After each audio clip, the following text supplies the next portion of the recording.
ਇੱਕ ਓਂਕਾਰ ਸਤਨਾਮ ਕਰਤਾ ਪੁਰਖ ਨਿਰਭਉ ਨਿਰਵੈਰ ਅਕਾਲ ਮੂਰਤ ਅਜੂਨੀ ਸੈਭੰ ਗੁਰ ਪ੍ਰਸਾਦ। ਸਤਨਾਮ ਸ੍ਰੀ ਵਾਹਿਗੁਰੂ ਸਾਹਿਬ ਜੀਓ। ਇੱਕ ਤੂੰ ਜੀਵੋਂ ਲੱਖ ਹੋਏ, ਲੱਖ ਹੋਏ ਲੱਖ ਵੀਸ, लख लख गेला आखिए एक नाम जगदीश। ए तरह पत पवड़िया चढ़िए होए अकीस, सुन गल्लां आकाश की कीता आई रीस। नानक नदरी पाई है कूड़ी कूड़े ठीस, सुन गल्लां आकाश की कीता आई रीस। नानक नदरी पाई है कूड़ी कूड़े ठीस। वाहिगुरु जी का खालसा वाहिगुरु जी की फतेह।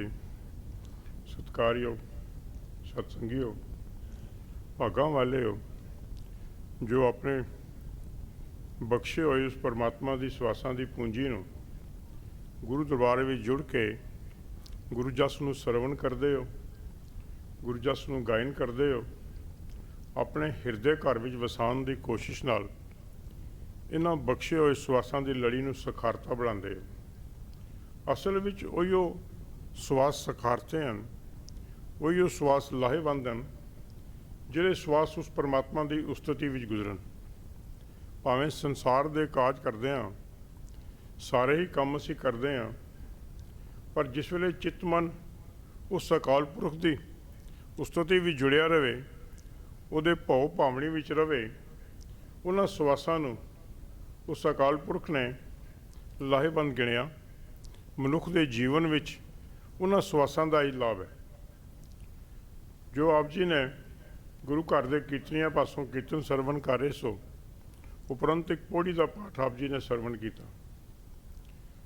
ਲੜੀਵਾਰ ਚਲਦੀ ਹੋਈ ਗੁਰੂ ਨਾਨਕ ਸਾਹਿਬ ਜੀ ਦੀ ਅਸੀਮ ਬਾਣੀਆਂ ਵਿੱਚੋਂ ਸਾਹਿਬ ਸ਼੍ਰੀ ਗੁਰੂ ਗ੍ਰੰਥ ਸਾਹਿਬ ਦੇ ਵਿੱਚ ਸਭ ਤੋਂ ਅਵਲੀਨ ਬਾਣੀ ਜਪਜੀ ਸਾਹਿਬ ਦੀ ਵਿਚਾਰ ਨਾਲ ਅੱਜ 32ਵੀਂ ਪੌੜੀ ਦੀ ਆਪ ਵਿਚਾਰ ਆਪ ਜੀ ਨਾਲ ਸਾਂਝੀ ਕਰਨੀ ਹੈ। ਲੜੀਵਾਰ ਆਪ ਜੀ ਮੇਰੇ ਸਾਥੀਆਂ ਪਾਸੋਂ ਇਸ ਵਿਚਾਰ ਨੂੰ ਸਰਵਣ ਕਰਦੇ ਰਹਿੰਦੇ ਹੋ। ਜਿਸ ਦਿਨ ਦਾਸ ਨੂੰ ਹੁਕਮ ਹੁੰਦਾ ਹੈ, ਉਸ ਅਕਾਲ ਪੁਰਖ ਦੀ ਬਖਸ਼ਿਸ਼ ਹੁੰਦੀ ਹੈ, ਆਪ ਜੀ ਨਾਲ ਕੁਝ ਇੱਕ ਵਿਚਾਰਾਂ ਸਾਂਝੀਆਂ ਕਰਨ ਆਉਂਦੇ। ਇਸ ਪਾਵਨ ਪੌੜੀ ਦੇ ਵਿੱਚ ਗੁਰੂ ਨਾਨਕ ਸਾਹਿਬ ਜੀ ਨੇ ਬਖਸ਼ਿਸ਼ ਕਰਕੇ ਜਿੱਥੇ ਵੱਖ-ਵੱਖ ਪਹਿਲੂਆਂ ਨੂੰ ਉਜਾਗਰ ਕੀਤਾ ਇਸ ਅਸੀਮ ਬਾਣੀ ਵਿੱਚ, ਉੱਥੇ ਅੱਜ ਦੀ ਇਸ ਪੌੜੀ ਵਿੱਚ ਵੀ ਗੁਰੂ ਸਾਹਿਬ ਜੀ ਨੇ ਕੁਝ ਇੱਕ ਨੁਕਤੇ ਸਮਝਾ ਕੇ ਸਾਨੂੰ ਉਸ ਅਕਾਲ ਪੁਰਖ ਦੀ ਉਸਤਤੀ ਦੀ ਗੱਲ ਸਮਝਾਈ। ਆਮ ਕਰਕੇ ਅਸੀਂ ਦੇਖਦੇ ਹਾਂ ਕਿ ਅਸੀਂ ਬੜੀ ਵਾਰੀ ਜਪਣ ਵਿੱਚ ਜੁੜਦੇ ਹਾਂ, ਨਾਮ ਸਿਮਰਨ ਵਿੱਚ ਜੁੜਦੇ ਹਾਂ। ਨਾਮ ਸਿਮਰਨ ਵਿੱਚ ਜੁੜਨਾ, ਨਾਮ ਸਿਮਰਨ ਨੂੰ ਕਰਨਾ ਇੱਕ ਬੜੀ ਉੱਤਮ ਸਾਡੀ ਕਿਰਿਆ ਹੈ। ਇਸ ਕਿਰਿਆ ਵਿੱਚ ਜੁੜੇ ਅਸੀਂ ਉਸ ਪ੍ਰਭੂ ਪਰਮਾਤਮਾ ਦੇ ਨਾਮ ਨੂੰ ਜਪਦੇ ਹਾਂ। ਜਪਦੇ ਜਪਦੇ ਕੋਸ਼ਿਸ਼ ਵਿੱਚ ਲੱਗੇ ਹੁੰਦੇ ਹਾਂ ਕਿ ਸਾਡੇ ਸਵਾਸ ਉਹਦੀ ਜਪਣ ਵਿੱਚ ਗੁਜ਼ਰਨ। ਪਰ ਗੁਰੂ ਸਾਹਿਬ ਜੀ ਨੇ ਇੱਥੇ ਦੋ ਨੁਕਤੇ ਸਾਨੂੰ ਸਮਝਾਏ ਹਨ। ਪਹਿਲਾ ਨੁਕਤਾ ਹੈ ਕਿ ਭਾਈ ਕੇਵਲ ਰਸਨਾ ਨਾਲ ਜਪਦੇ ਰਹਿਣਾ, ਆਪਣੇ ਹਿਰਦੇ ਘਰ ਵਿੱਚ ਨਾ ਵਸਾਉਣਾ, ਆਪਣੇ ਅੰਦਰ ਤੱਕ ਨਹੀਂ ਲੈ ਜਾਣਾ। ਇਸ ਜਪਣ ਨਾਲ ਉਸ ਪਰਮਾਤਮਾ ਦੀ ਪ੍ਰਾਪਤੀ ਹੋ ਜਾਵੇ, ਇਸ ਨਾਲ ਗੁਰੂ ਨਾਨਕ ਸਾਹਿਬ ਜੀ ਦੀ ਬਾਣੀ ਨੇ ਸਹਿਮਤੀ ਪ੍ਰਗਟ ਨਹੀਂ ਕੀਤੀ। ਅੱਜ ਅਸੀਂ ਦੇਖਦੇ ਹਾਂ ਨਾ, ਸੰਸਾਰ ਦੇ ਵਿੱਚ ਖਾਸ ਕਰ ਸਾਡੇ ਸਿੱਖ ਜਗਤ ਵਿੱਚ ਵੀ ਅਸੀਂ ਵੀ ਇੱਕ ਰਿਵਾਜ਼ ਚਲਾਇਆ ਹੋਇਆ। ਕੋਈ ਮਾੜੀ ਗੱਲ ਨਹੀਂ ਹੈ, ਕਰਨਾ ਚਾਹੀਦਾ ਹੈ, ਪਰ ਜੇ ਇਸ ਜਪਦੇ ਜਪਦੇ ਮੈਂ ਉਸ ਪਰਮਾਤਮਾ ਨਾਲ ਇੱਕ ਮਿਕਤਾ ਹਾਸਲ ਕਰ ਲਵਾਂ, ਫਿਰ ਤਾਂ ਮੇਰਾ ਇਹ ਉਦੇਸ਼ ਪੂਰਾ ਹੋ ਸਕਦਾ ਹੈ। ਲੇਕਿਨ ਕੇਵਲ ਜੇਕਰ ਮੈਂ ਰਸਨਾ ਰਾਹੀਂ ਜਪਦੇ ਜਪਦੇ ਕਿਸੇ ਹਉਮੈ ਹੰਕਾਰ ਵਿੱਚ ਆ ਜਾਵਾਂ, ਕਿਸੇ ਦੀ ਉੱਪਰ ਪ੍ਰਭਾਵ ਪਾਉਣ ਦੀ ਕੋਸ਼ਿਸ਼ ਕਰਾਂ, ਤੇ ਫਿਰ ਮੇਰਾ ਇਹ ਜਪਣਾ, ਗੁਰੂ ਸਾਹਿਬ ਜੀ ਨੇ ਇਹਦੀ ਗੱਲ ਸਮਝਾਈ, ਇੱਕ ਤੂੰ ਜੀਵੋਂ ਲੱਖ ਹੋਵੇਂ। ਆਮ ਕਰਕੇ ਮਨੁੱਖ ਦੀ ਇੱਕ ਜੀਭ ਹੁੰਦੀ ਹੈ ਨਾ, ਆਮ ਅਸੀਂ ਦੇਖਿਆ ਇੱਕੋ ਹੀ ਹੁੰਦੀ ਹੈ। ਭਾਈ ਜੇ ਲੱਖ ਵੀ ਹੋ ਜਾਣ, ਭਾਈ 20 ਲੱਖ ਵੀ ਹੋ ਜਾਣ, ਹੋਰ ਬੜੀਆਂ ਹੋ ਜਾਣ, ਤੇ ਉਸ ਪਰਮਾਤਮਾ ਦੀ ਉਸਤਤੀ ਕਰੀ ਜਾਵੇਂ, ਇੰਨੀਆਂ ਜੀਬਾਂ ਨਾਲ ਲੱਖ ਲੱਖ ਗੇੜੇ ਵੀ ਦੇਈ ਜਾਵੇਂ, ਤੇ ਇਹ ਗੱਲ ਸੋਚ ਲਵੇਂ कि मेरा केवल इसे कर्म नाल उस परमात्मा नाल मिलाप हो जाए, गुरु साहब ने इस नाल सहमति प्रगट नहीं की थी। जो गुरमत का सिद्धांत गुरु नानक साहब जी ने बख्शिश किया, नानक अखीरली पौड़ी विच नानक नदरी पाई है कूड़ी कूड़े ठीस। है नानक, ये उस मूर्ख दी, ये उस हंकारी दी, उस हठ वाले आदमी दी एक गप हो सकती है, कूड़ी ठीस हो सकती है, जब तक उस परमात्मा की बख्शिश साढ़े ते ना जुड़े, उस परमात्मा के गुण गांदे गांदे मेरे हिरदे घर विच ना वस जान, मैं उस परमात्मा वर्गा गुण हासिल ना कर लवां। सानू पाठ करन दा, उस्तुति करन दा, जपन करन दा, सिमरन करन दा मकसद ही केवल इहो है कि उस परमात्मा, उस अकाल पुरख के गुणों को धारण करके मैं अपने हिरदे घर विच वसा, मैं वो जे गुणों का धारणी हो जावां। देखो ना, असीं हुण पानी पींदे हैं, प्यास होंदी है तो पानी पींदे हैं, तो पानी पीने नाल की हुंदा, सानूं प्यास में मिट जाती है। हुण एक दूजा तरीका भी है, मूँह नाल असीं पानी पीता, पानी लिया, मूँह च पाया, कुरली की, बाहर सुट छड्डी, तो क्या प्यास साडी बुझ जाएगी? कदाचित प्यास नहीं बुझ सकती जब तक उस पानी के घुट साढ़े अंदर ना चले जाए। प्यास तां बुझेगी जे कदी मेरे उस हिरदे घर विच उस परमात्मा के नाम का वसेवा आ जाए, उस अकाल पुरख के नाम नाल मेरी एकविकता हासिल हो जाए, मेरे जीवन विचों ये गल झाकती नज़र आवे कि मैं उस परमात्मा की उस्तुति भी जुड़िया जुड़िया उस परमात्मा वर्गा हो गया। वो जे गुण मेरे विच आ गए, वो जी उस्तुति करते करते, उस नाम नूं जपन करते करते उस परमात्मा के गुणों का मैं धारनी हो गया। तो जे कदे केवल मैं बाहरले कर्म नाल करदा रहा, तुहाडे ते प्रभाव तो भावें मैं पा सकां, मेरी पोशाक देख के, मेरी सूरत देख के, मेरा सिमरन देख के तुसीं भावें मेरे तो प्रभावित हो जाओ, पर उस अकाल पुरख की खुशी मैं अपने नाल हासिल कर लवां, ये नहीं हो सकती। ये तां हो सकती है जे कदी वो अकाल पुरख की नज़र मेरे ते बख्शिशा बने, उसकी रहमो करम मेरे ते आ बने, मैं नाम नूं जपन करदा करदा, सारी प्रक्रिया है चढ़िए होए अकीस, बल इसे पौड़ियाँ चढ़नियां, इहो ढंग है, रसां नाल ही जपदे हैं। सारी दुनिया संसार दे विच उस परमात्मा के नाम की उस्तुत रसां नाल ही करदी है। रसां नाल करदे करदे, इस जीव नाल करदे करदे उस परमात्मा के गुणों के धारनी बनते हैं। रोज़ पढ़ते हैं, रोज़ पढ़ते हैं, है ना, सानू हुक्म भी है अकाल पुरख का, उस प्रभु परमात्मा का, कि असीं संसार विच रहिंदे होए उस प्रभु परमात्मा की उस्तुति विच रहना है, उहदे गुणां विच अपने अंदर धारण करने हैं। तो जीवन का सिद्धांत की है इत्थे? गुरु नानक का जीवन का सिद्धांत बाकियां नालों वड्डरा क्यों है?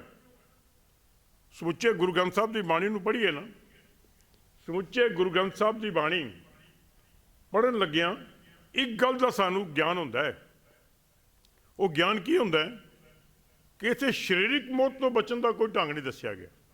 पढ़ लियो कदे सारे जिहड़े पढ़दे होने कि शरीर वाली मौत तो बचन का कोई ढंग गुरु ग्रंथ साहब की बाणी विच नहीं आया, क्योंकि शरीरिक मौत हर एक जीव ते आनी है। जो माता के उदर तो पैदा होया उसने मरना जरूर है। इत्थे केवल तो केवल बचन का ढंग दस्सिया गया वो है आत्मिक मौत तो। दो मौतां मरदे हैं असीं, एक तो शरीरक मौत है जो मेरी श्वास पूरे होए वारी आई छुट्टी कर जावांगे, एक दूजी है वो है मेरी आत्मिक मौत। इस आत्मिक मौत तो बचन का ढंग गुरु ग्रंथ साहब की बाणी ने दिखाया। पढ़ते हैं ना असीं गुरु ग्रंथ साहब की बाणी विच मुंडलियां सिद्धांतां विच, आखां जीवां विसरे मर जाओ। मेरा जीवन किस वेले तक है? जिस वेले तक मैं परमात्मा के गुणां नाल जुड़िया होया। आखां जीवां, जिस वेले मेरे मन विचों, मेरे हिरदे घर विचों परमात्मा का नाम विसर गया तो विसरे मर जाओ, समझो मेरी आत्मिक मौत है। भावें शरीर करके तो मैं संसार में तुरदा फिरदा रहांगा, पर मैं आत्मिक मौत सहेड़ लवां। गुरु ग्रंथ साहब की बाणी ने इस गल नूं समझाया, आखां जीवां विसरे मर जाओ। पर है बड़ा औखा जे, है ना, बड़ा आसान लगता है ना। असीं कहंदे आ बई नितनेम करने च कोई पैसे लग जाने, बाणी पढ़ने कोई मुल लग जाना है, आपे पाठ करिया करो। पर है औखा है उस प्रभु के नाम नाल जुड़ना। ये उस परमात्मा की नज़र बख्शिश हो जाए, जिस परमात्मा की रहमत आ बने तो उस नाम नाल मनुख का मन जुड़ता है। आखण औखा साचा नाम औखा है। ਹੁਣ ਦੇਖੋ ਨਾ, ਆਮ ਕਰਕੇ ਹਰ ਜੀਵ ਦੀ ਸੰਸਾਰ ਵਿੱਚ ਇੱਕ ਦੌੜ ਹੁੰਦੀ ਹੈ, ਉਹ ਸੌਖੇ ਕੰਮ ਬੜੀ ਜਲਦੀ ਕਰਦਾ ਹੈ। ਦੇਖ ਲਿਓ, ਕਿਤੇ ਆਪਣੇ ਘਰ ਵੀ ਦੇਖ ਲਿਓ, ਅਸੀਂ ਵੀ ਦੇਖ ਲਈਏ। ਉੱਠਣਾ ਔਖਾ ਹੈ ਸਵੇਰੇ, ਸੋਣਾ ਬੜਾ ਆਰਾਮ ਹੈ, ਬੜਾ ਆਸਾਨ ਹੈ। ਉੱਠ ਕੇ ਪਾਠ ਕਰਨਾ ਹੋਰ ਵੀ ਔਖਾ ਹੈ, ਨਿਤਨੇਮ ਕਰਨਾ ਹੋਰ ਵੀ ਔਖਾ ਲੱਗਦਾ ਹੈ, ਕਿਉਂਕਿ ਇਨਸਾਨ ਸਰੀਰ ਦਾ ਮਨ ਜਿਹੜਾ ਹੁੰਦਾ ਹੈ ਆਲਸੀ ਹੁੰਦਾ ਹੈ। ਸਰੀਰ ਆਲਸ ਨੂੰ ਬੜੀ ਜਲਦੀ ਕਬੂਲ ਕਰ ਲੈਂਦਾ ਹੈ। ਇਸ ਆਲਸ ਨੂੰ ਕਬੂਲ ਕਰਕੇ ਆਲਸ ਵੱਲ ਦੌੜ ਪੈਂਦਾ ਹੈ। ਤੇ ਗੁਰੂ ਸਾਹਿਬ ਜੀ ਨੇ ਸਾਨੂੰ ਕੀ ਦੱਸਿਆ? ਥਾਲ ਵਿੱਚ ਤਿੰਨ ਵਸਤੂ ਪਈਓ, ਸਤ ਸੰਤੋਖ ਵਿਚਾਰੋ, ਅੰਮ੍ਰਿਤ ਨਾਮ ਠਾਕਰ ਕਾ ਪਿਓ, ਤਿਸਕਾ ਸਭ ਸੁਧਾਰੋ। ਜੇ ਕੋ ਖਾਵੈ ਜੇ ਕੋ ਪੁੰਚੈ, ਤਿਸਕਾ ਹੋਏ ਉਦਾਰੋ। ਭਾਈ ਕੋਈ ਖਾਂਦਾ ਹੈ, ਕੋਈ ਪਹੁੰਚਾਉਂਦਾ ਹੈ, ਕੋਈ ਹਜਮ ਕਰਦਾ ਹੈ, ਤੇ ਫਿਰ ਉਦਾਰ ਦੀ ਗੱਲ ਚਲਦੀ ਹੈ। ਤਿੰਨ ਵਸਤੂਆਂ ਸੰਸਾਰ ਦੀ ਥਾਲ ਵਿੱਚ ਹਨ। ਸੱਤ ਦੀ ਵਿਚਾਰ ਹੈ, ਸੰਤੋਖ ਦੀ ਵਿਚਾਰ ਹੈ, ਇਹ ਹਨ ਥਾਲ ਵਿੱਚ ਪਈਆਂ ਹੋਈਆਂ। ਗੁਰੂ ਗ੍ਰੰਥ ਸਾਹਿਬ ਦੀ ਬਾਣੀ ਨੇ ਸਾਨੂੰ ਇਹ ਗੱਲ ਸਮਝਾਈ ਹੈ, ਪਰ ਸਮਝ ਕੇ ਤਾਂ ਹੈ ਜੇ ਕਦੀ ਅਸੀਂ ਇਸ ਨੂੰ ਆਪਣੀ ਰਸਨਾ ਨਾਲ ਜਪਦੇ ਹਾਂ, ਤੇ ਜਪਦੇ ਜਪਦੇ ਕੀ ਕਰਦੇ ਹਾਂ? ਉਸ ਪਰਮਾਤਮਾ ਦੀ ਉਸਤਤੀ ਵਿੱਚ ਜੁੜਦੇ ਜੁੜਦੇ ਉਸ ਪਰਮਾਤਮਾ ਦੇ ਗੁਣਾਂ ਨੂੰ ਆਪਣੇ ਹਿਰਦੇ ਘਰ ਵਿੱਚ ਵਸਾ ਲੈਂਦੇ ਹਾਂ। ਇਹ ਰਸਨਾ ਮੇਰੀ ਇਹ ਗੱਲ ਮੈਨੂੰ ਸਮਝਾਉਂਦੀ ਹੈ। ਇਸ ਰਸਨਾ ਰਾਹੀਂ ਅਸੀਂ ਇਹ ਕਰਨਾ ਹੈ। ਗੁਰੂ ਸਾਹਿਬ ਨੇ ਅੱਜ ਸਮਝਾਇਆ ਨਾ, ਇੱਕ ਤੋਂ ਜੀਵੋਂ ਲੱਖ ਹੋਵੇ। ਭਾਈ ਜਿੰਨੇ ਮਰਜ਼ੀ ਤੂੰ ਗੇੜੇ ਦੇ ਲੈ, ਪਰ ਜੇ ਕਦੀ ਤੂੰ ਉਸ ਅਕਾਲ ਪੁਰਖ ਦੇ ਨਾਮ ਨੂੰ ਆਪਣੇ ਹਿਰਦੇ ਘਰ ਵਿੱਚ ਨਹੀਂ ਵਸਾਇਆ। ਅਸੀਂ ਅੱਜ ਦੇਖਦੇ ਹਾਂ ਨਾ, ਕਈ ਵਾਰੀ ਅਸੀਂ ਇੱਕ ਲਫ਼ਜ਼ ਨੂੰ ਲੈ ਕੇ, ਕਿਸੇ ਇੱਕ ਸ਼ਬਦ ਨੂੰ ਲੈ ਕੇ, ਅੱਜ ਤੇ ਬੜੇ ਸਾਰੇ ਗੁਟਕੇ ਵੀ ਇਹੋ ਜਿਹੇ ਚੱਲ ਪਏ, ਇਹੋ ਜਿਹੀਆਂ ਬੜੀ ਸਾਰੀਆਂ ਵੀਡੀਓ ਵੀ ਪੈ ਗਈਆਂ ਸੋਸ਼ਲ ਮੀਡੀਆ 'ਤੇ। ਇਹ ਪਾਠ ਕਰੋਗੇ ਤਾਂ ਇਹ ਹੋ ਜਾਏਗਾ, ਇਹ ਪਾਠ ਕਰੋਗੇ ਤਾਂ ਇਹ ਹੋ ਜਾਏਗਾ। ਅਤੇ ਅਸੀਂ ਵੀ ਲਾਲਚ ਵਸ ਜੁੜੇ ਹੁੰਦੇ ਹਾਂ, ਅਤੇ ਉਹਨਾਂ ਪਾਠਾਂ ਦੀ, ਉਹਨਾਂ ਸ਼ਬਦਾਂ ਦੀ, ਉਹਨਾਂ ਲਫ਼ਜ਼ਾਂ ਦੀ ਰਿਪੀਟੇਸ਼ਨ ਕਰਨ ਲੱਗ ਪੈਂਦੇ ਹਾਂ। ਸੌਖਾ ਕੰਮ ਹੁੰਦਾ ਹੈ, ਕਰ ਲਿਆ। ਕਿਆ ਮੈਂ ਇੱਕ ਦਿਨ ਸਵੇਰ ਨੂੰ ਉੱਠ ਕੇ, ਜਾਂ 2 ਦਿਨ ਉੱਠ ਕੇ, ਜਾਂ ਮਹੀਨਾ ਉੱਠ ਕੇ ਕਿਸੇ ਇੱਕ ਸ਼ਬਦ ਦੀ, ਕਿਸੇ ਇੱਕ ਲਫ਼ਜ਼ ਦੀ, ਕਿਸੇ ਇੱਕ ਗੁਣ ਦੀ ਰਿਪੀਟੇਸ਼ਨ ਕਰੀ ਜਾਵਾਂ ਤੇ ਮੈਨੂੰ ਕਿਆ ਇਸ ਗੱਲ ਦਾ ਸਰਟੀਫਿਕੇਟ ਮਿਲ ਜਾਏਗਾ ਕਿ ਮੈਂ ਜੋ ਕੁਝ ਵੀ ਕਰਾਂ ਉਹ ਪ੍ਰਵਾਨ ਹੈ? ਗੁਰੂ ਨਾਨਕ ਦੇ ਧਰਮ ਦੀ ਇਹ ਵਿਲੱਖਣਤਾ ਰਹੀ ਹੈ ਕਿ ਮੇਰਾ ਧਰਮ ਮੇਰੇ ਜੀਵਨ ਤੋਂ ਨਜ਼ਰ ਆਵੇ, ਮੇਰੀਆਂ ਗੱਲਾਂ 'ਚ ਨਜ਼ਰ ਨਾ ਆਵੇ। ਤੁਸੀਂ ਮੇਰੀ ਪੋਸ਼ਾਕ ਦੇਖ ਕੇ ਨਾ ਪ੍ਰਭਾਵਿਤ ਹੋ ਜਾਇਓ, ਮੇਰੇ ਜੀਵਨ ਤੋਂ ਨਜ਼ਰ ਆਵੇ ਕਿ ਮੈਂ ਗੁਰੂ ਨਾਨਕ ਦੇ ਧਰਮ ਦਾ ਧਾਰਨੀ ਹਾਂ। ਤੁਸੀਂ ਪੜ੍ਹ ਲਓ, ਗੁਰੂ ਗ੍ਰੰਥ ਸਾਹਿਬ ਦੀ ਬਾਣੀ ਪੜ੍ਹ ਲਈ ਹੈ। ਗੁਰੂ ਗ੍ਰੰਥ ਸਾਹਿਬ ਦੀ ਬਾਣੀ ਇਤਿਹਾਸ ਪੜ੍ਹ ਕੇ ਦੇਖ ਲਈਏ, ਉਹਨਾਂ ਗੁਰਸਿੱਖਾਂ ਦੇ ਜੀਵਨ ਵਿੱਚ ਝਾਤ ਮਾਰ ਕੇ ਦੇਖੀਏ, ਜਿਨ੍ਹਾਂ ਗੁਰਸਿੱਖਾਂ ਦੇ ਜੀਵਨ ਵਿੱਚ ਸਾਨੂੰ ਇਤਿਹਾਸ ਵਿੱਚ ਪੜ੍ਹਦਿਆਂ ਇਹ ਗੱਲ ਸਾਹਮਣੇ ਨਜ਼ਰ ਆਉਂਦੀ ਹੈ ਕਿ ਉਹਨਾਂ ਦੇ ਗੁਰਸਿੱਖਾਂ ਦੇ ਜੀਵਨ ਵਿੱਚ ਧਰਮ ਨਜ਼ਰ ਆਉਂਦਾ ਸੀ। ਭਾਵੇਂ ਉਹ ਸਾਡੇ ਕੋਲੋਂ ਘੱਟ ਪੜ੍ਹੇ ਹੋਣੇ, ਭਾਵੇਂ ਉਹ ਸਾਡੇ ਕੋਲੋਂ ਘੱਟ ਬਾਣੀ ਪੜ੍ਹਦੇ ਹੋਣੇ, ਪਰ ਧਰਮ ਦੀ ਝਾਤ ਉਹਨਾਂ ਦੇ ਜੀਵਨ ਵਿੱਚ ਆਉਂਦੀ ਸੀ। ਭਾਵੇਂ ਅਸੀਂ ਕੋਈ ਛੋਟੇ ਮੋਟੇ ਕੰਮ ਵੀ ਕਰਦੇ ਸਾਂ, ਬਹੁਤ ਸਾਰਾ ਸਾਡਾ ਜਿਹੜਾ ਫਿਰਕਾ ਸੀ ਇਹ ਟਰਾਂਸਪੋਰਟ ਦੇ ਬਿਜ਼ਨਸ ਨਾਲ ਜੁੜਿਆ ਸੀ, ਜਾਂ ਅਸੀਂ ਜ਼ਿਮੀਂਦਾਰੀ ਕਿੱਤੇ ਨਾਲ ਜੁੜੇ ਸਾਂ, ਪਰ ਕਦੀ ਕਿਸੇ ਨੇ ਸਿੱਖ ਦੇ ਕਿਰਦਾਰ 'ਤੇ ਉਂਗਲੀ ਨਹੀਂ ਸੀ ਉਠਾਈ, ਕਿਉਂਕਿ ਗੁਰੂ ਨਾਨਕ ਦੀ ਬਾਣੀ ਦਾ ਧਾਰਨੀ ਸੀ। ਉਹਦੇ ਧਰਮ ਉਹਦੇ ਅੰਦਰ ਵਸਿਆ ਹੋਇਆ ਸੀ, ਧਰਮ ਉਹਦੇ ਜੀਵਨ ਵਿੱਚ ਨਜ਼ਰ ਆਉਂਦਾ ਸੀ, ਹੈ ਨਾ। ਪੜ੍ਹਦੇ ਹਾਂ ਅਸੀਂ ਇਤਿਹਾਸ ਵਿੱਚ ਕਿ ਅੰਗਰੇਜ਼ ਦਾ ਰਾਜ ਵੀ ਆਇਆ, ਤੇ ਅੰਗਰੇਜ਼ ਦੇ ਰਾਜ ਦੇ ਵਿੱਚ ਕੀ ਹੋਇਆ? ਇੱਕ ਸਿੱਖ ਦੀ ਗਵਾਹੀ 2 ਬੰਦਿਆਂ ਦੇ ਬਰਾਬਰ ਮੰਨੀ ਜਾਂਦੀ ਸੀ। ਕਿਉਂ ਮੰਨੀ ਜਾਂਦੀ ਹੋਣੀ? ਕਿ ਉਹਦੀ ਸ਼ਕਲ ਬੜੀ ਚੰਗੀ ਹੋਣੀ ਹੈ, ਕਿਉਂਕਿ ਸਿੱਖ ਦਾ ਕਿਰਦਾਰ ਉੱਚਾ ਸੀ, ਧਰਮ ਸਿੱਖ ਦੇ ਅੰਦਰ ਵਸਿਆ ਹੋਇਆ ਸੀ।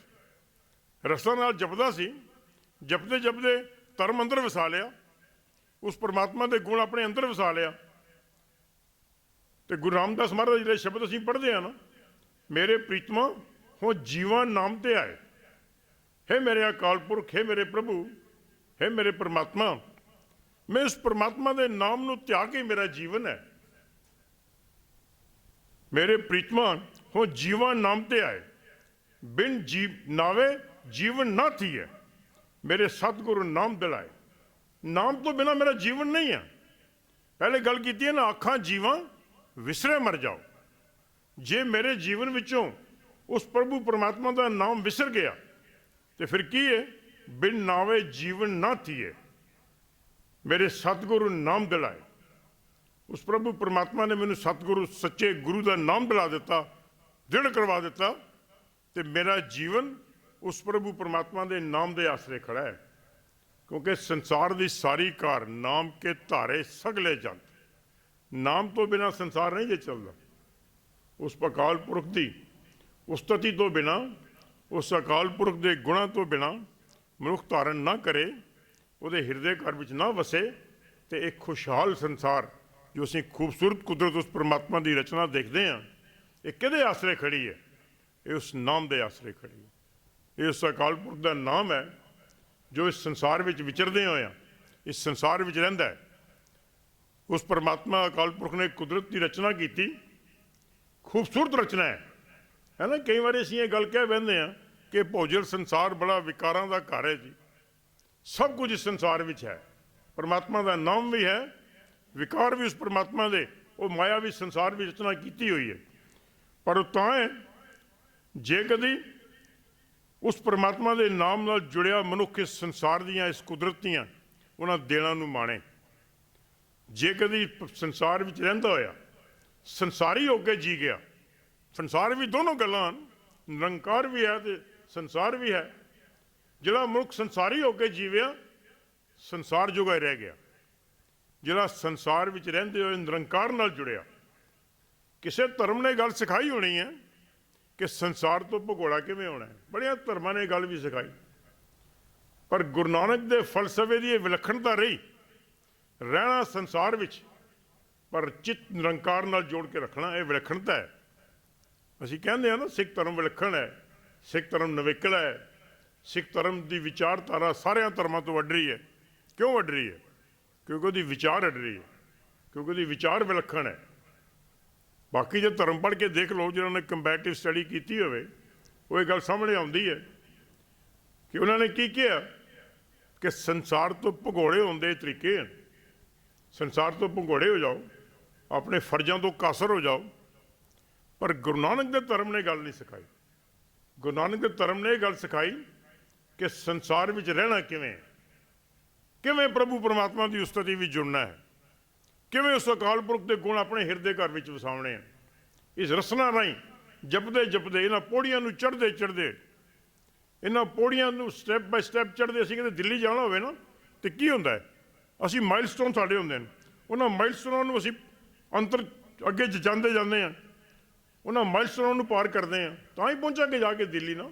ਸਾਡਾ ਇੱਕ ਡੈਸਟੀਨੇਸ਼ਨ, ਅਸੀਂ ਦਿੱਲੀ ਜਾਣਾ ਹੈ ਜੀ, ਕਸ਼ਮੀਰ ਜਾਣਾ ਹੈ ਜੀ, ਤੇ ਅਸੀਂ ਬਹੁਤ ਸਾਰੇ ਮਾਈਲਸਟੋਨ ਪਾਰ ਕਰਕੇ ਉੱਥੇ ਪਹੁੰਚਦੇ ਹਾਂ। ਇਹ ਮਾਈਲਸਟੋਨ ਨੂੰ ਸਾਰੇ ਇਸ ਰਸਨਾ ਨਾਲ ਜਪਣਾ ਹੈ। ਜਪਦੇ ਜਪਦੇ ਜਪਦੇ ਜਪਦੇ ਉਹਨਾਂ ਗੁਣਾਂ ਨੂੰ ਆਪਣੇ ਹਿਰਦੇ ਘਰ ਵਿੱਚ ਵਸਾਉਣਾ ਹੈ। ਹਿਰਦੇ ਘਰ ਵਿੱਚ ਵਸਾ ਕੇ ਮੇਰੇ ਜੀਵਨ ਘਰ ਵਿੱਚੋਂ ਇਹ ਗੱਲ ਨਜ਼ਰ ਆਵੇ ਕਿ ਮੈਂ ਉਸ ਪਰਮਾਤਮਾ ਦੇ ਗੁਣਾਂ ਦਾ ਧਾਰਨੀ ਹਾਂ, ਉਸ ਪਰਮਾਤਮਾ ਦੀ ਨਜ਼ਰ ਬਖਸ਼ਿਸ਼ ਮੇਰੇ ਤੇ ਹੋ ਜਾਵੇ। ਨਹੀਂ ਤੇ ਪਾਣੀ ਦੀਆਂ ਚੁਲੀਆਂ ਮੂੰਹ 'ਚ ਭਰ ਭਰ ਕੇ ਸੁੱਟਣ ਨਾਲ ਪਿਆਸ ਨਹੀਂ ਪੂਰੀ ਹੁੰਦੀ। ਪਿਆਸ ਤਾਂ ਪੂਰੀ ਹੁੰਦੀ ਹੈ ਜੇ ਉਹਨਾਂ ਘੁੱਟਾਂ ਨੂੰ ਅੰਦਰ ਭਰ ਜਾਵਾਂਗੇ, ਉਹਨਾਂ ਘੁੱਟ ਅੰਦਰ ਭਰਾਂਗੇ ਤੇ ਪਾਣੀ ਦੀ ਪਿਆਸ ਸਾਡੀ ਪੂਰੀ ਹੋਵੇਗੀ। ਇਹ ਰਸਨਾ ਨਾਲ ਜਪਣਾ ਹੈ, ਤੇ ਜਪਦੇ ਜਪਦੇ ਕੀ ਕਰਨਾ ਹੈ, ਉਸ ਪਰਮਾਤਮਾ ਦੇ ਗੁਣਾਂ ਨੂੰ ਆਪਣੇ ਹਿਰਦੇ ਘਰ ਵਿੱਚ ਵਸਾਉਣਾ ਹੈ। ਹੁਕਮਨਾਮਾ ਅਸੀਂ ਬੜੀ ਵਾਰੀ ਸੁਣਦੇ ਹਾਂ, ਅਕਸਰ ਕਰਕੇ ਗੁਰਦੁਆਰਾ ਸਾਹਿਬ ਵਿੱਚ ਜਿਸ ਵੇਲੇ ਅਸੀਂ ਹੁਕਮਨਾਮਾ ਲਈਏ, ਇਹ ਸਾਡੇ ਸਾਹਮਣੇ ਹੁਕਮਨਾਮਾ ਬੜੀ ਵਾਰੀ ਆਉਂਦਾ ਹੈ। ਪੰਚਮ ਪਾਤਸ਼ਾਹ ਦਾ ਹੁਕਮਨਾਮਾ, ਰਸਨਾ ਗੁਣ ਗੋਪਾਲ ਨਿਤ ਗਾਇਨ। ਭਾਈ ਰਸਨਾ ਨਾਲ ਉਸ ਗੋਪਾਲ ਦੇ, ਗੋ ਕਹਿੰਦੇ ਨੇ ਧਰਤੀ ਨੂੰ, ਪਾਲ ਕਹਿੰਦੇ ਨੇ ਪਾਲਣਹਾਰ ਨੂੰ, ਇਸ ਧਰਤੀ ਦੇ, ਇਸ ਬ੍ਰਹਿਮੰਡ ਦੇ, ਇਸ ਖੰਡ ਦੇ ਪਾਲਣਹਾਰ ਉਸ ਅਕਾਲ ਪੁਰਖ ਦੇ ਗੁਣ ਨਿਤ ਗਾਇਨ। ਰੋਜ਼ਾਨਾ ਗੁਣ ਗਾਇਆ ਕਰ। ਰਸਨਾ ਗੋਪਾਲ ਨਿਤ ਗੁਣ ਗਾਇਨ, ਰਸਨਾ ਗੁਣ ਗੋਪਾਲ ਨਿਤ ਗਾਇਨ। ਰੋਜ਼ਾਨਾ ਉਸਦੇ ਗੁਣ ਗਾਇਆ ਕਰ, ਰੋਜ਼ਾਨਾ ਗੁਣ ਗਾ। ਪੰਚਮ ਪਾਤਸ਼ਾਹ ਨੇ ਸਾਨੂੰ ਇਹ ਫਰਮਾਨ ਦਿੱਤਾ ਸੀ, ਰੋਜ਼ਾਨਾ ਬੜੀ ਵਾਰੀ ਸਾਡੇ ਅਕਸਰ ਇਹ ਹੁਕਮਨਾਮੇ ਸਾਡੇ ਅਸੀਂ ਸੁਣਦੇ ਰਹਿੰਦੇ ਹਾਂ, ਰਸਨਾ ਗੁਣ ਗੋਪਾਲ ਨਿਤ ਗਾਇਨ। ਭਾਈ ਕੀ ਹੋਏਗਾ ਇਹਦੇ ਨਾਲ? ਸ਼ਾਂਤ ਸਹਿਜ ਰਹਿਸ ਮਨ ਉਪਜਿਓ। ਸ਼ਾਂਤੀ ਆਉਂਦੀ ਹੈ, ਸੰਤੋਖ ਆਉਂਦਾ ਹੈ, ਸ਼ਾਂਤ ਸਹਿਜ ਸਹਿਜ ਆਉਂਦਾ ਹੈ। ਅੱਜ ਅਸੀਂ ਦੇਖਦੇ ਹਾਂ ਨਾ, ਜਿਹੜੇ ਮੇਰੇ ਵਰਗੇ ਬੜੇ ਬਾਰੇ ਆਪਣੇ ਆਪ ਨੂੰ ਪ੍ਰਚਾਰਕ ਵੀ ਗਿਣਦੇ ਹੋਣ ਨਾ, ਸ਼ਾਂਤੀ ਦੇ ਸਹਿਜ ਉਹਨਾਂ 'ਚ ਵੀ ਨਹੀਂ ਹੁੰਦਾ। ਬਾਹਰਲੀ ਰਿਪੀਟੀਸ਼ਨ ਕੀਤੀ ਹੁੰਦੀ ਹੈ, ਬਾਹਰੋਂ ਬੜੀ ਵਾਰੀ ਵਾਹਿਗੁਰੂ ਕੀਤਾ ਹੁੰਦਾ ਹੈ, ਬਾਹਰੋਂ ਬੜੀ ਵਾਰੀ ਪਾਠ ਵੀ ਕੀਤਾ ਹੁੰਦਾ ਹੈ, ਪਰ ਅੰਦਰ ਨਹੀਂ ਗਿਆ ਹੁੰਦਾ, ਉਹਦਾ ਗੁਣ ਅੰਦਰ ਨਹੀਂ ਵਸਾਏ ਹੁੰਦੇ। ਤੁਹਾਨੂੰ ਦਿਖਾਵੇ ਲਈ ਬੜਾ ਕੁਝ ਮੈਨੂੰ ਕਰਨਾ ਆਉਂਦਾ ਹੈ, ਤੁਹਾਨੂੰ ਪ੍ਰਭਾਵਿਤ ਕਰਨਾ ਵੀ ਆਉਂਦਾ ਹੈ, ਕਿਉਂਕਿ ਮੈਨੂੰ ਬੋਲਣਾ ਆ ਗਿਆ, ਮੋਟੀਵੇਸ਼ਨ ਕਰਨੀ ਆ ਗਈ, ਕਥਾ ਕਰਨੀ ਸਿੱਖ ਲਈ, ਲੈਕਚਰ ਕਰਨਾ ਸਿੱਖ ਲਿਆ, ਪਾਠ ਕਰਨਾ ਆ ਗਿਆ। ਪਰ ਗੁਰੂ ਸਾਹਿਬ ਨੇ ਕੀ ਹੁਕਮ ਸਾਨੂੰ ਕੀਤਾ ਕਿ ਇਸ ਰਸਨਾ ਰਾਹੀਂ ਉਸ ਪ੍ਰਭੂ ਪਰਮਾਤਮਾ ਦੇ ਗੁਣਾਂ ਦਾ ਗਾਇਨ ਕਰਿਆ ਕਰ। ਤੇ ਫਿਰ ਕੀ ਹੋਏਗਾ? ਜਿਹੜੇ ਤੇਰੇ ਅੰਦਰ ਉਹ ਗੁਣ ਵਸਣੇ ਸ਼ੁਰੂ ਹੋ ਜਾਣਗੇ ਤੇ ਫਿਰ ਕੀ ਹੋਏਗਾ? ਸ਼ਾਂਤ सहज रहस मन उपजियो सगले दुख भलाई। जितने तेरे संसारी दुख तेरे आत्मिक दुख आ बने, प्रभु परमात्मा के गुण गायन नाल, ये गुण गायन करते करते तेरे विच इहो जी अवस्था पैदा होएगी कि तेनू ये दुख कोई प्रभावित नहीं कर सकते, है ना। कई बार साढ़े विच भी ख्याल बन जाता है कि मैं 2-4 बारी पाठ कर लिया जी, सुखमणी साहब का पाठ कर लिया, नितनेम सवेरे करदा, तो मैनू ये परेशानी आ बनी, मैनू ये मुश्किल आ बनी, ये पीड़ा आ बनी, है ना। साढ़े विच बड़ी सारी आदत बनी होती है, तो कई बार असीं इस गल तो बगावत भी कर जाते हैं, नहीं जी मैं गुरुद्वारे नहीं जाना, मैनू ये काम नहीं होया, मेरा ये काम नहीं होया। कंडीशनल असीं आपस विच एक कंट्रैक्ट करन लग पैंदे आ कि मैनू ये गल नहीं हुई तो मैं काम नहीं करना। गुरु नानक की बाणी ने गल नहीं सिखाई। गुरु नानक की बाणी ने शांत सहज रहस मन उपजियो सगले दुख भलाई। जिस वेले इहो जी अवस्था बन जाए और रसना नाल गुण गायन करते करते इहो जी अवस्था बनती है कि फिर मैनू संसारी दुख को प्रभावित नहीं कर सकते।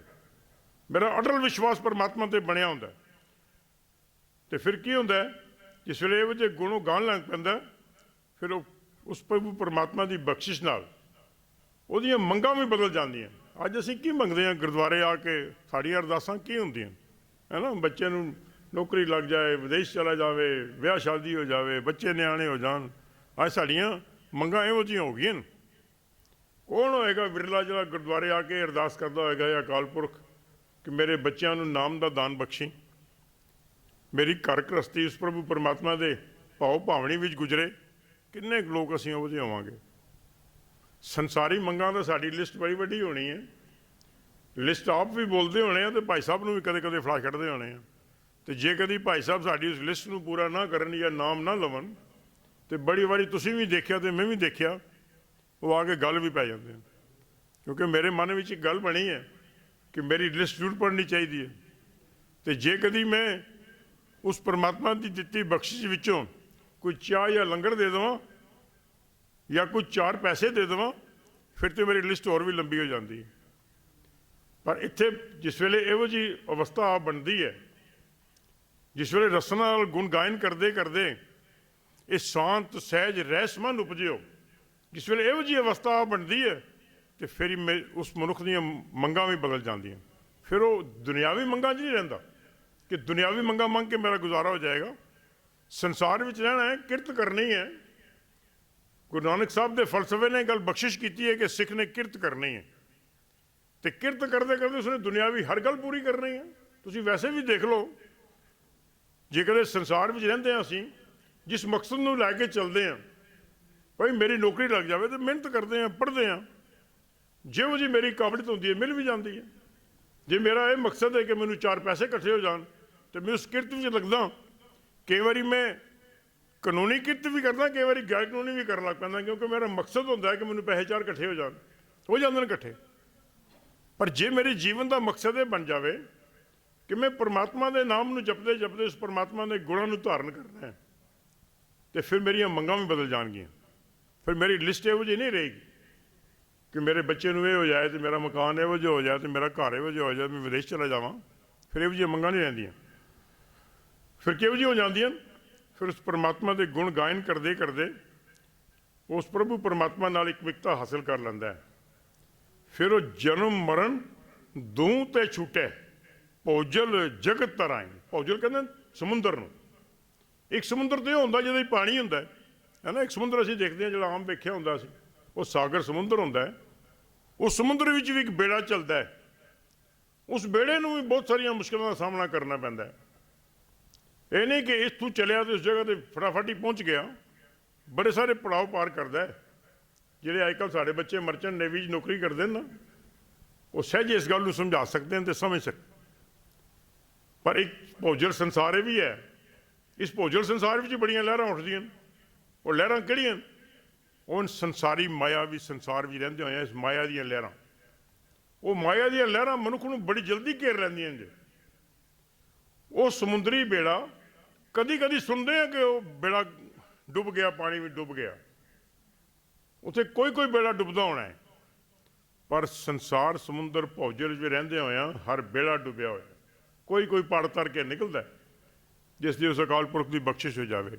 ਅੱਜ ਦੀ ਪੌੜੀ 'ਚ ਅਸੀਂ ਵਿਚਾਰ ਕਰ ਰਹੇ ਹਾਂ ਨਾ, ਜਿਸ ਦਿਨ ਹੈ ਨਾਨਕ ਉਹਦੀ ਨਜ਼ਰ ਬਖਸ਼ਿਸ਼ ਹੋ ਜਾਵੇ, ਉਹ ਉਸ ਪ੍ਰਭੂ ਪਰਮਾਤਮਾ ਦੀ ਉਸਤਤੀ ਕਰਦਾ ਹੈ ਤੇ ਉਸ ਪ੍ਰਭੂ ਪਰਮਾਤਮਾ ਦੇ ਗੁਣਾਂ ਨੂੰ ਆਪਣੇ ਹਿਰਦੇ ਘਰ ਵਿੱਚ ਵਸਾ ਸਕਦਾ ਹੈ। ਤੇ ਜਿਸ ਵੇਲੇ ਰਸਨਾ ਗੁਣ ਗੋਪਾਲ ਨਿਤ ਗਾਇਨ ਗਾਉਂਦਾ, ਸ਼ਾਂਤ ਸਹਿਜ ਰਹਿਸ ਮਨ ਉਪਜਿਓ ਸਗਲੇ ਦੁੱਖ ਪਲਾਇਨ। ਤੇ ਫਿਰ ਅੱਗੇ ਗੁਰੂ ਸਾਹਿਬ ਕੀ ਬਖਸ਼ਿਸ਼ ਕਰਕੇ ਆਖਦੇ ਨੇ, ਜਨਮ ਮਰਨ ਦੋਂ ਤੇ ਛੂਟੇ ਭੌਜਲ ਜਗਤ ਤਰਾਇਨ। ਫਿਰ ਇਸ ਸੰਸਾਰ ਦੇ ਇਸ ਭੌਜਲ ਜਗਤ ਵਿੱਚ ਰਹਿੰਦੇ ਹੋਏ ਇਸ ਸਮੁੰਦਰ ਵਿੱਚੋਂ ਪਾਰ ਤਰਨ ਦਾ ਵਸੀਲਾ ਬਣ ਜਾਂਦਾ। ਫਿਰ ਉਹ ਪਾਰ ਤਰ ਕੇ ਨਿਕਲ ਜਾਂਦਾ। ਉਹ ਕਿਵੇਂ ਨਿਕਲਦਾ? ਇਹ ਨਹੀਂ ਕਿ ਇਸ ਸੰਸਾਰ ਵਿੱਚ ਰਹਿੰਦੇ ਉਹਨੂੰ ਮਾਇਆ ਆ ਕੇ ਨਹੀਂ ਘੇਰਦੀ, ਉਹਨੂੰ ਮਾਇਆ ਵੀ ਘੇਰਦੀ ਹੈ, ਪਰ ਉਹਦਾ ਮਨ ਉਸ ਪ੍ਰਭੂ ਪਰਮਾਤਮਾ ਦੇ ਅਕਾਲ ਪੁਰਖ ਦੇ ਗੁਣਾਂ ਨਾਲ ਇਤਨਾ ਦ੍ਰਿੜ ਹੋਇਆ ਹੁੰਦਾ ਹੈ ਕਿ ਉਸ ਨੂੰ ਮਾਇਆ ਕੋਈ ਅਸਰ ਨਹੀਂ ਕਰਦੀ। ਸੰਸਾਰ ਵਿੱਚ ਆਇਆ ਹੋਇਆ ਮਨੁੱਖ ਇਸ ਮਾਇਆਵੀ ਸੰਸਾਰ ਵਿੱਚ ਰਹਿੰਦਾ ਹੈ, ਇਹ ਮਾਇਆਵੀ ਸੰਸਾਰ ਉਸ ਨੂੰ ਆ ਕੇ ਘੇਰਦਾ ਹੈ, ਔਰ ਇਤਨਾ ਬਲਵਾਨ ਮਾਇਆਵੀ ਸੰਸਾਰ ਹੈ ਕਿ ਇਸ ਮਾਇਆਵੀ ਸੰਸਾਰ ਵਿੱਚ ਕੋਈ ਵਿਰਲਾ ਬਚਦਾ ਹੈ ਜਿਹੜਾ ਉਸ ਪਰਮਾਤਮਾ ਦੇ ਗੁਣਾਂ ਨਾਲ ਆਪਣੇ ਆਪ ਨੂੰ ਭਰਪੂਰ ਕਰ ਲਵੇ, ਨਹੀਂ ਤੇ ਮਾਇਆ ਹਰ ਇੱਕ ਨੂੰ ਆ ਕੇ ਘੇਰ ਲੈਂਦੀ ਹੈ। ਤੇ ਜਿਸ ਵੇਲੇ ਮਾਇਆ ਘੇਰ ਲੈਂਦੀ ਹੈ ਤੇ ਵਸੀਲਾ ਉਹਦਾ ਕੀ ਬਣਦਾ? ਦੇਖਦੇ ਹਾਂ ਨਾ, ਅਸੀਂ ਮਾਇਆ ਵਿੱਚ ਘਿਰੇ ਹੋਏ ਲੋਕ ਸਾਨੂੰ ਬੜੇ ਲੱਭਦੇ ਹੋਣੇ ਨੇ। ਅਸੀਂ ਕਈ ਵਾਰੀ ਇਹ ਗੱਲ ਸਹਿਜੇ ਕਹਿ ਉੱਠਦੇ ਹਾਂ ਕਿ ਇਤਨਾ ਹੰਕਾਰਿਆ ਹੋਇਆ, ਇਤਨਾ ਆਕੜੇ ਹੋਇਆ ਕਿ ਪ੍ਰਭੂ ਪਰਮਾਤਮਾ ਦਾ ਨਾਮ ਹੀ ਇਸ ਨੂੰ ਭੁੱਲ ਗਿਆ। ਉਹ ਇਤਨਾ ਮਾਇਆ ਵਿੱਚ ਰਚ ਮਿਚ ਜਾਂਦਾ ਹੈ। ਪਰ ਗੁਰੂ ਨਾਨਕ ਦੇ ਧਰਮ ਨੇ ਗੱਲ ਸਿਖਾਈ ਕਿ ਰਹਿੰਦੇ ਮਾਇਆ ਵਿੱਚ ਹੁੰਦੇ ਹੋਏ ਇਸ ਮਾਇਆਵੀ ਸੰਸਾਰ ਤੋਂ ਬਚ ਕੇ ਰਹਿਣਾ। ਇਸ ਮਾਇਆਵੀ ਸੰਸਾਰ ਵਿੱਚ ਰਹਿੰਦੇ ਹੋਏ ਇਹਨਾਂ ਵਿਕਾਰਾਂ ਨੂੰ ਆਪਣੇ ਕਾਬੂ ਵਿੱਚ ਕਿਵੇਂ ਕਰਨਾ ਹੈ, ਇਹ ਗੱਲ ਗੁਰੂ ਨਾਨਕ ਦੇ ਧਰਮ ਨੇ ਸਿਖਾਈ। ਤੇ ਉਹ ਤਾਂ ਸਿਖਾਉਂਦੀ ਹੈ ਪੂਰੀ ਜਿਸ ਵੇਲੇ ਉਹ ਪ੍ਰਭੂ ਪਰਮਾਤਮਾ ਦੇ ਗੁਣਾਂ ਨੂੰ ਆਪਣੇ ਹਿਰਦੇ ਘਰ ਵਿੱਚ ਵਸਾ ਲਵੇ। ਤੇ ਹਿਰਦੇ ਘਰ ਵਿੱਚ ਵਸਾ ਕੇ ਉਸ ਪ੍ਰਭੂ ਪਰਮਾਤਮਾ ਦੇ ਗੁਣਾਂ ਨੂੰ ਰਸਨਾ ਰਾਹੀਂ ਜਪਦਾ ਹੈ। ਤੇ ਰਸਨਾ ਨਾਲ ਜਪਦੇ ਜਪਦੇ ਕੀ ਕਰਦਾ ਹੈ? ਅੰਦਰੋਂ ਆਪਣੇ ਹੱਟ ਚਲਾਉਂਦਾ ਹੈ। ਉਸ ਪਰਮਾਤਮਾ ਨੇ ਹਰ ਇੱਕ ਮਨੁੱਖ ਦੇ ਵਿੱਚ ਇਹ ਗੁਣ ਭਰੇ ਹੋਏ। ਇਹ ਨਹੀਂ ਹੈ ਕਿ ਮੇਰੇ ਵਿੱਚ ਹੈ ਤੇ ਤੁਹਾਡੇ ਵਿੱਚ ਨਹੀਂ, ਤੇ ਕਿਸੇ ਵਿਦੇਸ਼ੀ ਵਿੱਚ ਹੈ ਤੇ ਦੇਸੀ ਵਿੱਚ ਨਹੀਂ। ਹਰ ਇੱਕ ਮਨੁੱਖ ਵਿੱਚ ਉਸ ਪਰਮਾਤਮਾ ਦੇ ਗੁਣ ਆਪਣੇ ਭਰੇ ਹੋਏ। ਸਿਰਫ ਉਸ ਨੂੰ ਚਲਾਉਣ ਦੀ ਦੇਰ। ਦੇਖੋ, ਅਸੀਂ ਖੂਹ 'ਚੋਂ ਪਾਣੀ ਕੱਢਣਾ ਹੋਵੇ ਤੇ ਬਾਲਟੀ ਥੱਲੇ ਸਿੱਟਦੇ ਹਾਂ, ਬਾਲਟੀ ਨਾਲ ਲੱਜ ਬੰਨ੍ਹਦੇ ਹਾਂ ਤੇ ਪਾਣੀ ਬਾਹਰ ਕੱਢ ਲੈਂਦੇ ਹਾਂ। ਇੱਕ ਤਰੀਕਾਕਾਰ ਬਣਿਆ। ਉਹ ਹੱਟ ਚਲਾਉਣੀ ਪੈਂਦੀ ਹੈ। ਖੂਹ 'ਤੇ ਹੱਟਾਂ ਲੱਗੀਆਂ ਹੁੰਦੀਆਂ ਨੇ, ਤੁਸੀਂ ਵੀ ਦੇਖੀਆਂ ਹੋਣੀਆਂ। ਮੋਟਰ ਨਾਲ ਪਾਣੀ ਕੱਢਣਾ ਹੋਵੇ ਪਰ ਪਾਣੀ ਪਾਉਂਦੇ ਹਾਂ, ਥੱਲੋਂ ਮੋਟਰ ਖਿੱਚ ਕੇ ਬਾਹਰ ਲੈ ਆਉਂਦੀ ਹੈ। ਉਹ ਹੱਟ ਚਲਾਉਣੀ ਪੈਂਦੀ ਹੈ। ਤੇ ਜੇ ਕਦੀ ਹੱਟ ਨਾ ਚਲਾਈ ਤੇ ਫਿਰ ਕੀ ਕੀਤਾ? ਫਿਰ ਕਾਹੇ ਕਲਰਾ ਸਿੰਚੋ ਜਨਮ ਗਵਾਓ। ਕਲਰਾ ਕਹਿੰਦੇ ਨੇ ਉਹ ਧਰਤੀ ਜਿਸ 'ਤੇ ਬੜਾ ਪਾਣੀ ਲੱਗ ਜਾਵੇ, ਜਿਹਨੂੰ ਐਲਕਲਾਈਨ ਸਾਈਲ ਕਹਿੰਦੇ ਹਨ ਇੰਗਲਿਸ਼ ਵਿੱਚ। ਉਹਦੇ ਵਿੱਚ ਜਿੰਨਾ ਮਰਜ਼ੀ ਪਾਣੀ ਲਾ ਦਿਓ, ਜਿੰਨਾ ਮਰਜ਼ੀ ਬੀਂ ਪਾ ਦਿਓ, ਨਹੀਂ ਜੇ ਜੰਮਦਾ। ਤੇ ਗੁਰੂ ਨਾਨਕ ਦੇਵ ਜੀ ਨੇ ਸਾਨੂੰ ਕੀ ਗੱਲ ਸਮਝਾਈ? ਕਰ ਹਰ ਹੱਟ ਮਾਲ ਟਿੰਡ ਭਰੋਵੋ ਤਿਸ ਭੀਤਰ ਮਨ ਜੋਵੋ। ਹਰ ਹੱਟ ਚਲਾਓ, ਅੰਦਰ ਆਪਣੇ ਹਰ ਹੱਟ ਚਲਾਓ। ਤੇ ਕੀ ਕਰੋ? ਕਰ ਹਰ ਹੱਟ ਮਾਲ ਟਿੰਡ ਭਰੋਵੋ ਤਿਸ ਭੀਤਰ ਮਨ ਜੋਵੋ। ਫਿਰ ਅੰਦਰੋਂ ਮਨ ਵਿੱਚੋਂ ਉਸ ਪ੍ਰਭੂ ਪਰਮਾਤਮਾ ਦੇ ਗੁਣਾਂ ਦਾ ਉਹ ਜਿਹੜਾ ਤੁਹਾਡੇ ਵਾਸਾ ਹੈ ਉਹ ਬਾਹਰ ਨਿਕਲੇਗਾ। ਉਹ ਤੁਹਾਡੇ ਜੀਵਨ ਕਾਲ ਵਿੱਚ ਨਜ਼ਰ ਆਵੇਗਾ। ਤੁਸੀਂ ਜਿਸ ਵੇਲੇ ਟਿੰਡਾਂ ਨੂੰ ਚਲਾਓਗੇ, ਰਸਨਾ ਰਾਹੀਂ ਜਪਦੇ ਹੋ, ਰਸਨਾ ਜਪਦੇ ਜਪਦੇ ਅੰਦਰ ਲੈ ਜਾਂਦੇ ਹੋ, ਉਸ ਨੂੰ ਅੰਦਰ ਹਜਮ ਕਰਦੇ ਹੋ। ਤੇ ਹਜਮ ਕਰਕੇ ਕੀ ਹੁੰਦਾ ਹੈ? ਫਿਰ ਤੁਹਾਡੇ ਵਿੱਚੋਂ ਪ੍ਰਭੂ ਪਰਮਾਤਮਾ ਦੇ ਗੁਣ ਉਜਾਗਰ ਹੋਣੇ ਸ਼ੁਰੂ ਹੁੰਦੇ, ਉਹ ਬਾਹਰ ਨਿਕਲਣੇ ਸ਼ੁਰੂ ਹੁੰਦੇ ਨੇ। ਤੇ ਫਿਰ ਕਰ ਹਰ ਹੱਟ ਮਾਲ ਟਿੰਡ ਭਰੋਵੋ ਤਿਸ ਭੀਤਰ ਮਨ ਜੋਵੋ। ਤੇ ਫਿਰ ਕੀ ਕਹਿੰਦੇ ਨੇ? ਅੰਮ੍ਰਿਤ ਸਿੰਚੋ ਭਰੋ ਕੇ ਆਰੋ। ਅੰਮ੍ਰਿਤ ਸਿੰਚੋ ਭਰੋ ਕੇ ਆਰੋ ਤੋ ਮਾਲੀ ਕੇ ਹੋਵੋ। ਉਹ ਅੰਮ੍ਰਿਤ ਨਾਲ ਕਿਆਰੇ ਭਰਨੇ ਨੇ ਨਾ। ਅਸੀਂ ਆਮ ਕਰਕੇ ਦੇਖਦੇ ਹਾਂ ਜ਼ਿਮੀਂਦਾਰੇ ਖੇਤਰ ਨਾਲ ਜੁੜੇ ਸੀ ਲੋਕ ਹੁੰਦੇ ਸਨ, ਉਹਨਾਂ ਕਿਆਰੀਆਂ ਨੂੰ ਬਣਾਉਂਦੇ ਹਾਂ। ਉਹਨਾਂ ਕਿਆਰੀਆਂ ਨੂੰ ਬਣਾ ਕੇ ਉਹਦੇ ਵਿੱਚ ਕੀ ਕਰਦੇ ਹਾਂ? ਅੱਛੀ ਤਰ੍ਹਾਂ ਹਲ ਮਾਰਦੇ ਹਾਂ, ਗੋਡੀ ਕਰਦੇ ਹਾਂ, ਚੰਗੀ ਤਰ੍ਹਾਂ ਬਣਾਉਂਦੇ ਹਾਂ। ਉਸ ਨੂੰ ਬਣਾ ਕੇ ਫਿਰ ਉਹਦੀਆਂ ਕਿਆਰੀਆਂ ਸਿੰਚ ਕੇ ਪਾਣੀ ਇਕੱਠਾ ਕਰਨ ਲਈ ਜਗ੍ਹਾ ਬਣਾਉਂਦੇ ਹਾਂ। ਇਹ ਉਹਦਾ ਤਰੀਕਾਕਾਰ ਬਣਿਆ। ਇਸ ਤਰ੍ਹਾਂ ਉਸ ਪ੍ਰਭੂ ਪਰਮਾਤਮਾ ਨੇ, ਅਕਾਲ ਪੁਰਖ ਨੇ ਸਾਡੇ ਅੰਦਰ ਗੁਣ ਭਰੇ। ਇਹਨਾਂ ਗੁਣਾਂ ਨੂੰ ਚਲਾਉਣਾ ਹੈ। ਕਰ ਹਰ ਹੱਟ, ਉਹ ਹਰ ਹੱਟ ਚਲਾਉਣੀ ਹੈ। ਰਸਨਾ ਰਾਹੀਂ ਜਪਣਾ ਹੈ। ਉਸ ਪ੍ਰਭੂ ਪਰਮਾਤਮਾ ਦੇ ਨਾਮ ਨੂੰ ਆਪਣੇ ਹਿਰਦੇ ਘਰ ਵਿੱਚ ਵਸਾਉਣਾ ਹੈ, ਉਹਦੇ ਗੁਣਾਂ ਨੂੰ ਵਸਾਉਣਾ। ਫਿਰ ਸਾਡੇ ਅੰਦਰ ਉਹ ਗੁਣ ਉਜਾਗਰ ਹੋਣੇ ਸ਼ੁਰੂ ਹੁੰਦੇ। ਤੇ ਫਿਰ ਕੀ ਹੁੰਦਾ ਹੈ? ਫਿਰ ਉਸ ਪ੍ਰਭੂ ਪਰਮਾਤਮਾ ਨਾਲ ਇੱਕ ਮਿੱਕਦਾ ਦਾ ਰਾਹ ਖੁੱਲ੍ਹਦਾ ਹੈ। ਉਹ ਰਾਹ ਖੁੱਲ੍ਹਦੇ ਖੁੱਲ੍ਹਦੇ ਉਸ ਪਰਮਾਤਮਾ ਨਾਲ ਜਾ ਕੇ ਅਸੀਂ ਜੁੜਨ ਦਾ ਢੰਗ ਬਣਦੇ ਹਾਂ। ਉਸ ਪ੍ਰਭੂ ਪਰਮਾਤਮਾ ਨਾਲ ਇਹ ਪੌੜੀਆਂ ਚੜ੍ਹਦੇ ਚੜ੍ਹਦੇ ਉਸ ਪੌੜੀ ਤੱਕ ਪਹੁੰਚਦੇ ਹਾਂ ਜਿਸ ਪੌੜੀ ਤੱਕ ਸਾਡਾ ਮਕਸਦ ਹੁੰਦਾ ਹੈ ਕਿ ਇਸ ਸੰਸਾਰੀ ਮਨੁੱਖਾ ਜੀਵਨ ਵਿੱਚ ਰਹਿੰਦੇ ਹੋਏ ਕੇਵਲ ਤਾਂ ਕੇਵਲ ਇਹੋ ਇੱਕ ਮਨੁੱਖਾ ਜੀਵਨ ਹੈ ਜਿਸ ਜੀਵਨ ਵਿੱਚ ਪ੍ਰਭੂ ਪਰਮਾਤਮਾ ਨੇ ਬਖਸ਼ਿਸ਼ ਕਰਕੇ ਸਾਨੂੰ ਭੇਜਿਆ। ਜਿਤਨੀ ਵੀ ਤੁਸੀਂ ਜੂਨੀਆਂ ਸੰਸਾਰ ਵਿੱਚ ਦੇਖਦੇ ਹੋ, ਉਹਨਾਂ ਜੂਨੀਆਂ ਨੂੰ ਇਹ ਹੱਕ ਹਾਸਲ ਨਹੀਂ ਹੈ ਕਿ ਉਸ ਪ੍ਰਭੂ ਪਰਮਾਤਮਾ ਦਾ ਜਪਨ ਕਰ ਸਕਣ। ਕੇਵਲ ਤਾਂ ਕੇਵਲ ਇੱਕ ਮਨੁੱਖ ਨੂੰ ਇਹ ਹੱਕ ਹਾਸਲ ਹੈ, ਉਸ ਨੂੰ ਪਰਮਾਤਮਾ ਨੇ ਬਖਸ਼ਿਸ਼ ਦਿੱਤੀ ਹੈ ਕਿ ਉਸ ਪ੍ਰਭੂ ਪਰਮਾਤਮਾ ਦੇ ਨਾਮ ਦਾ ਜਪਨ ਕਰਦਾ ਹੈ। ਅਤੇ ਜਪਨ ਕਰਦੇ ਕਰਦੇ ਕੀ ਕਰਦਾ ਹੈ? ਉਸ ਪ੍ਰਭੂ ਪਰਮਾਤਮਾ ਨਾਲ ਇੱਕ ਮਿੱਤਰਤਾ ਹਾਸਲ ਕਰਨ ਵਿੱਚ ਅਗਰਸਰ ਹੁੰਦਾ ਹੈ, ਉਸ ਪਰ ਚੱਲਣਾ ਸ਼ੁਰੂ ਕਰਦਾ ਹੈ ਅਤੇ ਪ੍ਰਭੂ ਪਰਮਾਤਮਾ ਦੇ ਗੁਣਾਂ ਨੂੰ ਆਪਣੇ ਅੰਦਰ ਧਾਰਨ ਕਰਦਾ ਹੈ। ਉਹ ਕੇਵਲ ਇੱਕ ਮਨੁੱਖ ਜੀਵਨ ਹੈ ਜਿਸ ਮਨੁੱਖ ਜੀਵਨ ਵਿੱਚ ਇਹ ਪ੍ਰਭੂ ਪਰਮਾਤਮਾ ਨੇ ਬਖਸ਼ਿਸ਼ ਕੀਤੀ ਹੋਈ। ਬਾਕੀ ਕਿਸੇ ਜੂਨ ਵਿੱਚ ਇਹ ਬਖਸ਼ਿਸ਼ ਨਹੀਂ ਹੈ। ਪਰ ਜੇ ਕਦੀ ਇਸ ਪ੍ਰੀਸ਼ੀਅਸ ਜੂਨ ਨੂੰ, ਇਸ ਕੀਮਤੀ ਜੂਨ ਨੂੰ ਹੀ ਮਨੁੱਖ ਅਜਾਈਂ ਗਵਾ ਗਿਆ, ਉਸ ਪ੍ਰਭੂ ਪਰਮਾਤਮਾ ਦੇ ਗੁਣਾਂ ਨੂੰ ਆਪਣੇ ਅੰਦਰ ਧਾਰਨ ਨਾ ਕਰ ਸਕਿਆ, ਉਸ ਪਰਮਾਤਮਾ ਦੇ ਨਾਮ ਨਾਲ ਆਪਣੇ ਆਪ ਨੂੰ ਨਾ ਜੋੜ ਸਕਿਆ, ਤੇ ਫਿਰ ਇਸ ਮਨੁੱਖਾ ਜੀਵਨ ਦਾ ਪ੍ਰਯੋਜਨ, ਜਿਸ ਪ੍ਰਯੋਜਨ ਨੂੰ ਲੈ ਕੇ ਮਨੁੱਖ ਇਸ ਸੰਸਾਰ ਵਿੱਚ ਆਇਆ ਹੁੰਦਾ ਹੈ, ਉਹ ਕੇਵਲ ਤਾਂ ਕੇਵਲ ਇੱਕ ਪ੍ਰਯੋਜਨ ਹੈ। ਕੇਵਲ ਸੰਸਾਰ ਵਿੱਚ ਆਬਾਦੀ ਵਧਾਉਣਾ ਜਾਂ ਸੰਸਾਰ ਵਿੱਚ ਰਹਿ ਕੇ ਪੈਸਿਆਂ ਦੀ ਦੌੜ ਵਿੱਚ ਜੁੜਨਾ, ਇਹ ਮਨੁੱਖ ਦਾ ਪ੍ਰਯੋਜਨ ਨਹੀਂ ਸੀ। ਮਨੁੱਖਾ ਜੀਵਨ ਦਾ ਇੱਕੋ ਪ੍ਰਯੋਜਨ ਹੈ। ਉਹ ਪ੍ਰਯੋਜਨ ਹੈ, ਮਾਤਾ ਦੇ ਉਦਰ ਤੋਂ ਬੱਚਾ ਜਨਮ ਲੈਂਦਾ ਹੈ ਨਾ, ਤੇ ਰੋਣਾ ਸ਼ੁਰੂ ਕਰਦਾ ਹੈ। ਅਤੇ ਸਾਇੰਸ ਦੀ ਦੁਨੀਆ ਇੱਕ ਗੱਲ ਗਿਣਦੀ ਹੈ ਕਿ ਭਾਈ ਜੇ ਕਦੀ ਬੱਚਾ ਨਾ ਰੋਵੇ, ਉਹ ਤੰਦਰੁਸਤ ਨਹੀਂ ਹੈ ਨਾ। ਆਮ ਅਸੀਂ ਦੇਖਦੇ ਹਾਂ ਸਾਡੇ ਘਰਾਂ ਵਿੱਚ ਬੱਚੇ ਹੁੰਦੇ ਹਨ, ਅਤੇ ਸਾਇੰਸ ਦੀ ਦੁਨੀਆ ਇਹ ਗੱਲ ਕਹਿੰਦੀ ਹੈ ਕਿ ਬੱਚੇ ਦਾ ਰੋਣਾ ਬੜਾ ਲਾਜ਼ਮੀ ਹੈ। ਪਰ ਧਰਮ ਦੇ ਖੇਤਰ ਵਿੱਚ ਇਹ ਗੱਲ ਨਹੀਂ ਮੰਨੀ ਗਈ। ਗੁਰੂ ਨਾਨਕ ਦੇ ਫਲਸਫੇ ਨੇ ਗੱਲ ਨਹੀਂ ਮੰਨੀ।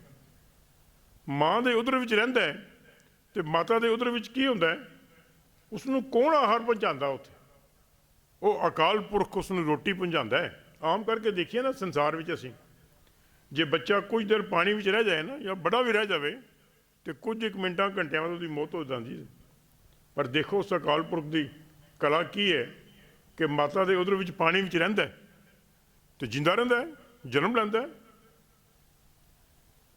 ਸੰਸਾਰ ਵਿੱਚ ਆਇਆ ਹੋਇਆ ਉਹ ਬੱਚਾ, ਗੁਰਮਤਿ ਧਰਮ ਦੇ ਵਿੱਚ ਇਹ ਗੱਲ ਕਹੀ ਜਾਂਦੀ ਹੈ ਕਿ ਪਰਮਾਤਮਾ ਦੇ ਵਿਛੋੜੇ ਕਰਕੇ ਰੋਂਦਾ ਹੈ। ਵਿਛੋੜਾ ਹੁੰਦਾ ਹੈ ਅਤੇ ਰੋਂਦਾ ਹੈ। ਸਾਇੰਸ ਭਾਵੇਂ ਗੱਲ ਕਹਿੰਦੀ ਹੈ ਕਿ ਉਹ ਨਾ ਰੋਇਆ ਤਾਂ ਤੰਦਰੁਸਤ ਨਹੀਂ ਹੋਏਗਾ, ਪਰ ਧਰਮ ਦੀ ਦੁਨੀਆ ਇਹ ਗੱਲ ਕਹਿੰਦੀ ਹੈ। ਪਰ ਇਸ ਸੰਸਾਰ ਵਿੱਚ ਆਉਂਦਾ ਹੈ, ਜਿਵੇਂ ਜਿਵੇਂ ਉਹਦਾ ਜੀਵਨ ਵਧਣਾ, ਵਿਕਾਸ ਕਰਨਾ ਸ਼ੁਰੂ ਕਰਦਾ ਹੈ ਨਾ, ਸਰੀਰ ਕਰਕੇ ਵਿਕਾਸ ਕਰਦਾ ਹੈ, ਤਿਵੇਂ ਤਿਵੇਂ ਉਹ ਪਰਮਾਤਮਾ ਤੋਂ ਦੂਰੀ ਬਣਾ ਲੈਂਦਾ।